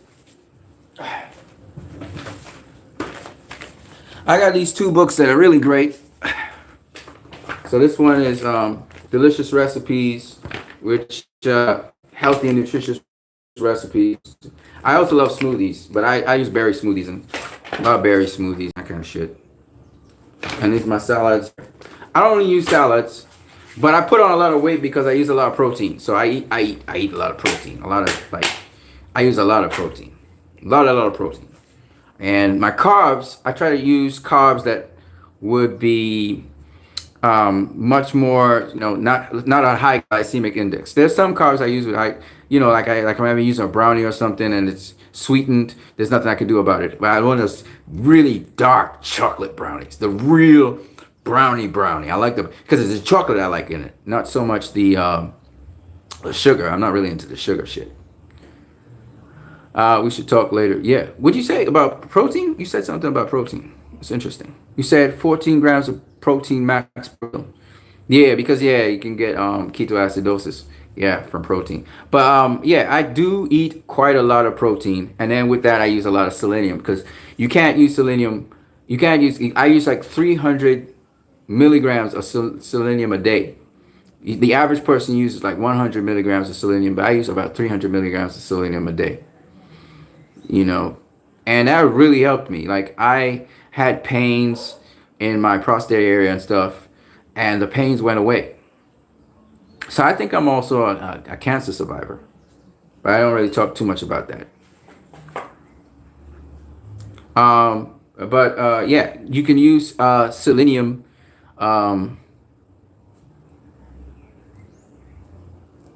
Yeah, I know. But you can actually use lipoproteins, attach it to lipoproteins, and you can actually take more than that. But I do eat a lot of fucking protein. I use a lot of protein. Yeah, and then my aunt had brought this protein mix thing. So like in a day, I use a lot of protein. But it doesn't affect me. My urine doesn't come out, bad or anything like that. And my body has gotten really healthy from it. Now I'm not really a huge big guy. I'm not bulky. I'm kind of streamlined. I'm kind of if you would ever watch me, I'm kind of hard. Like my body's kind of hard. My stomach's the only place that used to swell up a lot when I drink water or whatever, but it's coming down. Now I'm not 190. No, I'm 175.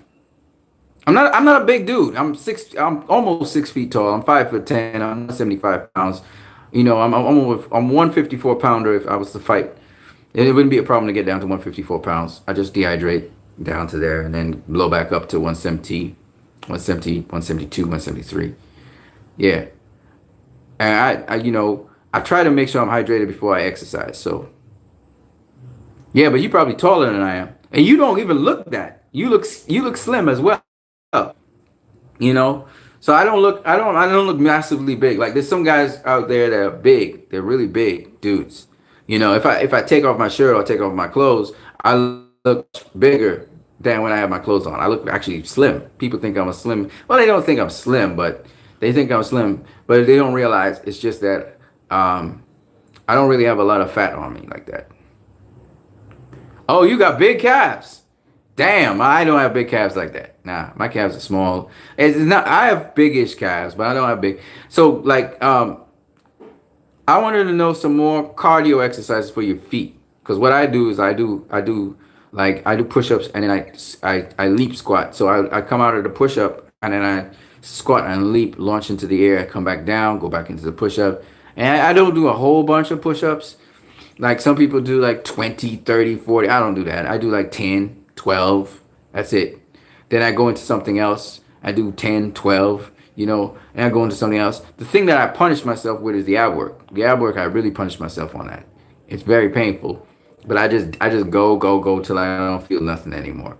But when it comes to like anything else, and I always stretch out my back. I always have my back stretch out. Oh, really? Yeah, okay. Okay, I must try that. You know. I just want to get as strong as possible so I have really concrete stances. So my stance is really solid. Because everything comes off of your stance and off of your movement. So everything has to do with your feet. Oh, that's what Andrew Ward. Man, that's cool. I know there's also resistance training you can do for your feet and your ankles and stuff, and your calves and the insides of your thighs and shit like that. So, I might want to do some of those. But I'm getting stronger and stronger, so I'm happy about that. I need to be more active, like, and move around some more. But I also need to get range of motion, so my body has to be very flexible. It's still not flexible enough. I'm still kind of stiff in certain areas. I still do the back stretches. There are many different back stretches you can do. Yeah, I think I need to go back and play basketball. My knee's not feeling too bad either. My left knee used to be bad. The only thing now is the underside of my right foot. I have two fish eyes on my foot. And the inside of my ankle, I've been applying like lotion and stuff like that to it. It's kind of been helping. But I have this fish eye that keeps on coming back to both areas. But they're not coming back right now, but still on the other side of my foot, and it's not really hurting that much. It's only when a fisheye is it's like a hardened corn. It's almost like a hardened corn, but it's very small, very narrow, and you have to kind of dig down into the flesh and scoop it out. It's kind of like a fungus or something that gets into your skin and hardens up the tissue. You have all this hard connective tissue, and so you have to dig past it and almost like rooting up a grass or a weed or something and weed it out, and could grow back again. And so what I do now is I use cocoa butter with vitamin E in it, and it helps so that the scarring tissue doesn't go back there and grow back. Yeah, I was thinking of putting it in Epsom salts. Yeah, Epsom salts. Get a veggie knife. What's that? What's a veggie knife? I wanted to use cucumbers or something on it, because I used to have corns on my foot, and the corns are gone. And I think the corns are gone because, again, I get hydrated much better, and then my foot's not irritated inside the shoes. So I think that's one of the things, because I walk mercilessly on my feet. I push a heavy thing, and my feet slam into the ground all the time. Cool, man. Cool. So anyway, I just wanted to share that with you guys, unboxing and stuff. I can't believe it. It's 12 o'clock where I live, which means if you're 5 hours ahead of me or 6 hours ahead of me, it's now afternoon by you. It's about 5 p.m., which would be like 1,700 hours probably. Yeah, 1,700 hours. Yeah, it's 5 p.m. by you. There you go. 1,700 hours by you. So I don't want to take up any more of you guys' time. It was a blessing talking to you guys. I just wanted to share with you the resumes of these guys. I mean, everybody knows about Floyd's resume and Pacquiao's resume, but I wanted to put it in perspective that, how great these guys are, and that sometimes people are rating Pacquiao really great and all of that, but, they want to down Floyd and down his stuff, and I think it's just not fair to him, seeing that Pacquiao was one of his opponents, seeing that Canelo was one of his opponents, seeing that Miguel Cotto was one of his opponents, and these guys did exceptional things after facing Floyd. Not to mention some other guys that did exceptional things, but you just don't know about them. because you think that they're done for. Like, some people think about Victor Ortiz, oh, he was done for. No, he's still boxing, and he's doing all right. He's doing okay. He's not as that tremendous name after the Berto thing. You know what's happened sometimes in boxing is a fighter gets this tremendous reputation after he has this great win, and then he gets beaten so dramatically that people say, "Oh, that fighter ain't no good." Because people somehow feel that because you lose and your last fight you lost, that means you're not that good. But sometimes it's just that you are good, but the other guy's better than you. That's all that happened. And then you get better probably from the experience, and maybe you have a couple bad runs in the sport of boxing, but you work your way back up to the top. Anthony Joshua being beaten Andy Ruiz doesn't mean Anthony Joshua wasn't good. Oh, he was exposed and blah, blah, blah. No, it doesn't mean that. It just means that Andy Ruiz was the better man on the night. That's just what it is. That's boxing. And I think a lot of people, what's the funny thing? Everybody's talking like if what Floyd did is something that every boxer can do. Almost every boxer in the history of boxing, no matter if they were great, legendary, whatever, has lost. Floyd is the rare exception to the rule, and Rocky Marciano. But honestly speaking, most great fighters have lost. It's just what it happens. It happens. Now, if you can make it through your career fighting the kind of level of competition Floyd has faced or other legendary fighters have faced, and be undefeated, more power to you. Andre Ward is one of those guys. He's one of those guys. He got out of the sport at the right time as well. He's one of those guys, and it's just what it is. You don't downplay Andre Ward's resume. Oh, Andre Ward didn't face nobody. Oh, get the fuck out of here. Of course he faced people.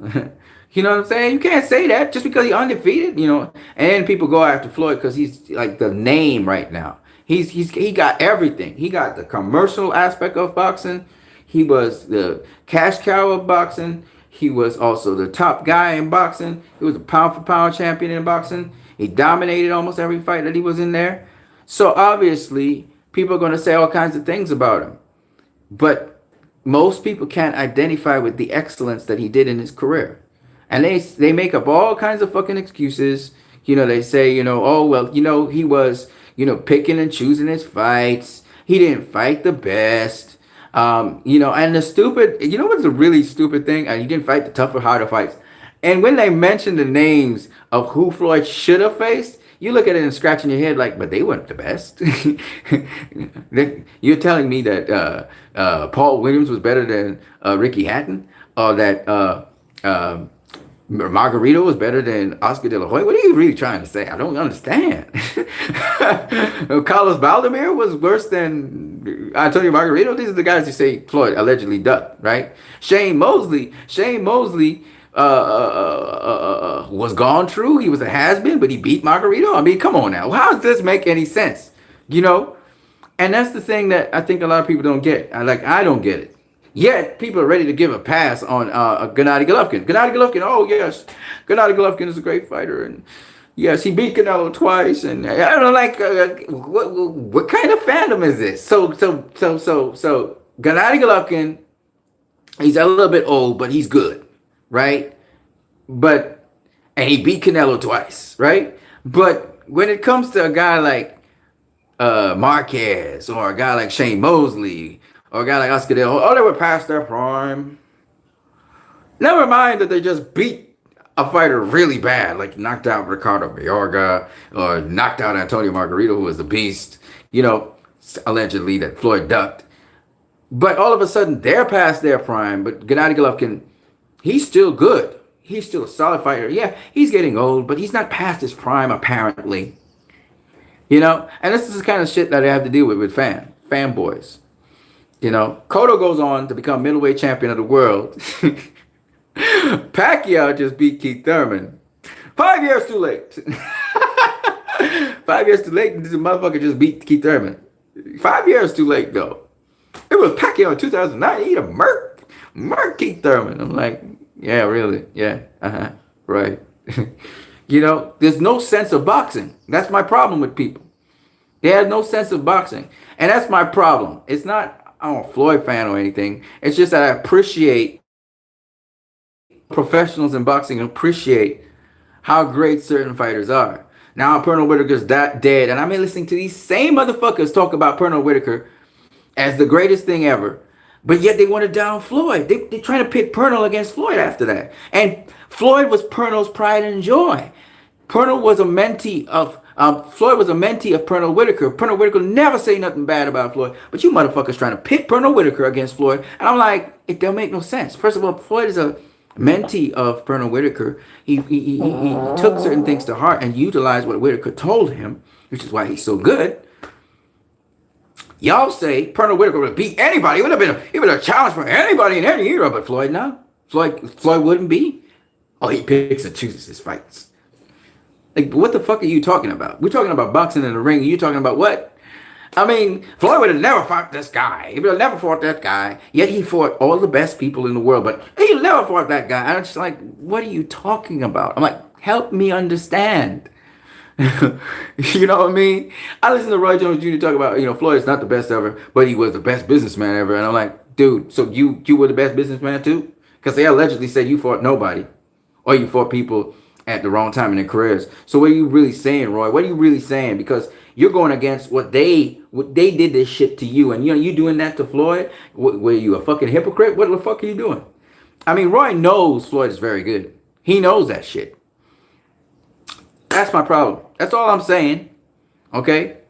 Enough of Floyd Mayweather. So my point anyway is, this video was about how people are unjustly called this and that. I use Floyd Mayweather's name because Floyd Mayweather is basically the pinnacle of the sport. But particularly, I look at how they go in on Danny Garcia, who's a fucking good fighter. Look what he just did to Adrian Granados. Nobody else has ever done that to Adrian Granados. This motherfucker just totally iced his ass. I can't wait to see what Danny Garcia's next fight will look like. But they still on Danny Garcia as a cherry picker. Rod Salka. Okay, I get it. He fought Rod Salka. But guess what, folks? Guess what? Amir Khan just faced something Bell. Okay? Y'all realize that? Gennady fucking Golovkin has faced repeatedly smaller guys. Okay? Canelo faced Amir Khan, for crying out loud. Y'all not giving them flack. Oh, it was a great knockout. Blah, blah, blah, blah, blah. Blah, blah, blah, blah, blah, blah. All right? So stop with the bullshit, people. Stop bullshitting yourself, okay? A good fighter, a great fighter is a great fighter, all right? If Danny Garcia fought motherfucking Salka instead of fighting Maurice Herrera in a rematch, let's do it again, it is what it is. I'd have preferred if he rematched Maurice Herrera too. But it is what it is, right? It is what it is. We just got to let it be. Don't forget to smash that like button, folks. Tommy Temper says, peace out. Catch you later. Peace to you, my brother. I got to go do some shit, too. People are saying Thurman got paid to lose so they can boost. Ah, fuck. Get the fuck out of here. Nobody gets paid to lose. So you going to train your ass off for so many months to go in there and lose a split decision? Get the fuck out of here. Thurman didn't go in there to lose. He got beat. He got bested by a guy who he talked all that smack about, and the guy came with his T-Rex arms and touched him up. All right? It is what it is. Pacquiao was totally motivated for this fight. He wanted it more than Keith Thurman, and he got it. That's just what it is, right? He was fucking motivated for this fight. And I can't wait to see another Pac-Man fight. You know what I'm saying? And I can't wait to see another Keith Thurman fight, because we know they are going to be exciting fights. And Keith Thurman does bring you excitement. That's one thing. And I'm going to tell you this, that motherfucker can fight. Keith Thurman can fight. Okay? He needed to do a couple things that probably he knows on looking back at it. He'll realize, okay, I should have done this. I should have done that. But, you got knocked down early in the fight. That in and of itself tells you got to go into defensive mode, gather yourself, make sure you're okay. Make sure that you can not get hit like that so much. And that's what he was doing. He was just trying to gauge Pacquiao. It took him 3 rounds to really get the act together. And once he figured it out, then he was going in for the kill, But he was testing the waters first, trying to see what punches can come through. He was very smart and strategic in what he was doing. Like I said before, I think he got the win unofficially. I'm totally with Glenn Fieldman on that. Some people can't see what Glenn Fieldman saw. And I'm kind of amazed. I think some people are on a high with Pacquiao. And, so they see things a certain way. But if you're somebody who is actually paying attention, you'd realize that Keith Thurman came back strong, not just in the middle rounds. He was halted in round 10, but then he came back in 11 and 12 and took those. He actually took those fights, I think. People are saying Thurman got paid. Okay. Alton Ademi says, like I said before. Like you said before. Floyd says that all the time. Floyd says that all the time. You get so funny, man. I actually used to say that way before Floyd. I ever heard Floyd say that. That's the weird thing about it. Like I would say, like I said before, I say that all the time. It's really funny how sometimes, Floyd's actually Floyd's actually born 10 days after I'm born. He's the 24th, I'm the 14th. So maybe it has something to do with a sign or something. Okay, his personality probably kind of matches mine. Because people don't really like me that much. I'm one of those guys that rock the boat, say a lot of strange, controversial things. So maybe that's where he and I see eye to eye. Maybe personality-wise, he's something like me. Maybe that's what's up. But you see, but is something almost all fighters say, right? So that doesn't mean that because Floyd says but I'm saying but no. I mean, it's just funny, I think. But as I said before, see, I always say that. I don't know why I say that. I've been saying that like years. I think a lot of fighters say that though. I think a lot of fighters say that. I think a lot of people say that actually. Anyways, what I was saying is that, there are boxers out there that just don't get it credit. Like when Mikey Garcia got outboxed by Errol Spence, they're like, Mikey Garcia should have never took the fight. He was too small. Blah, blah. No, motherfuckers, that's not the point. Look at what he didn't do. Look at what he wanted to do, but he couldn't do. That's what you have to ask yourself. And Mikey Garcia, analytically, you have to ask yourself, how do I tweak this? How do I get this better? Because if you lose a fight or if you have a flat performance, you have to ask yourself what I need to do better. If you're making excuses for why your performance fell flat, why the judges didn't get the decision, why you didn't get a win, then you're not going to grow. So, whether you get a loss or whether you have a flat performance, whatever, you have to look back at it and say, what did I need to do? And it's not about pleasing the fucking fans, even though Manny Pacquiao's about the fans, Canelo's about the fans. I'm going to tell you this.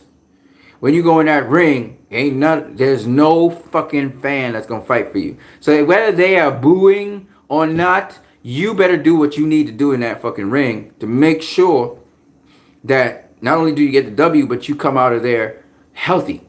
Pacquiao took a lot of punishment from Keith Thurman. His face was all swollen up. So he want to please the fans.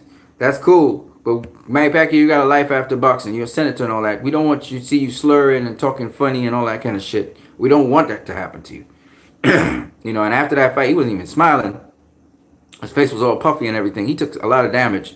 So people need to pay attention to that. You remember, the older you get, it's not the easier to heal. Okay, so he took some damage from Keith Thurman. Keith Thurman did land some hellacious shots on him. And even though Pacquiao looked like he stood up to it, remember, the trauma's still there. So he needs to go get CAT scan and all that shit. Make sure your brain don't have no bleeds in it and shit. Pacquiao need to do that and make sure he's okay. Same thing with Keith Thurman. They need to test them out, make sure they're okay. Because they lost a couple of years of their lives with that fight. And that's what a lot of people don't realize.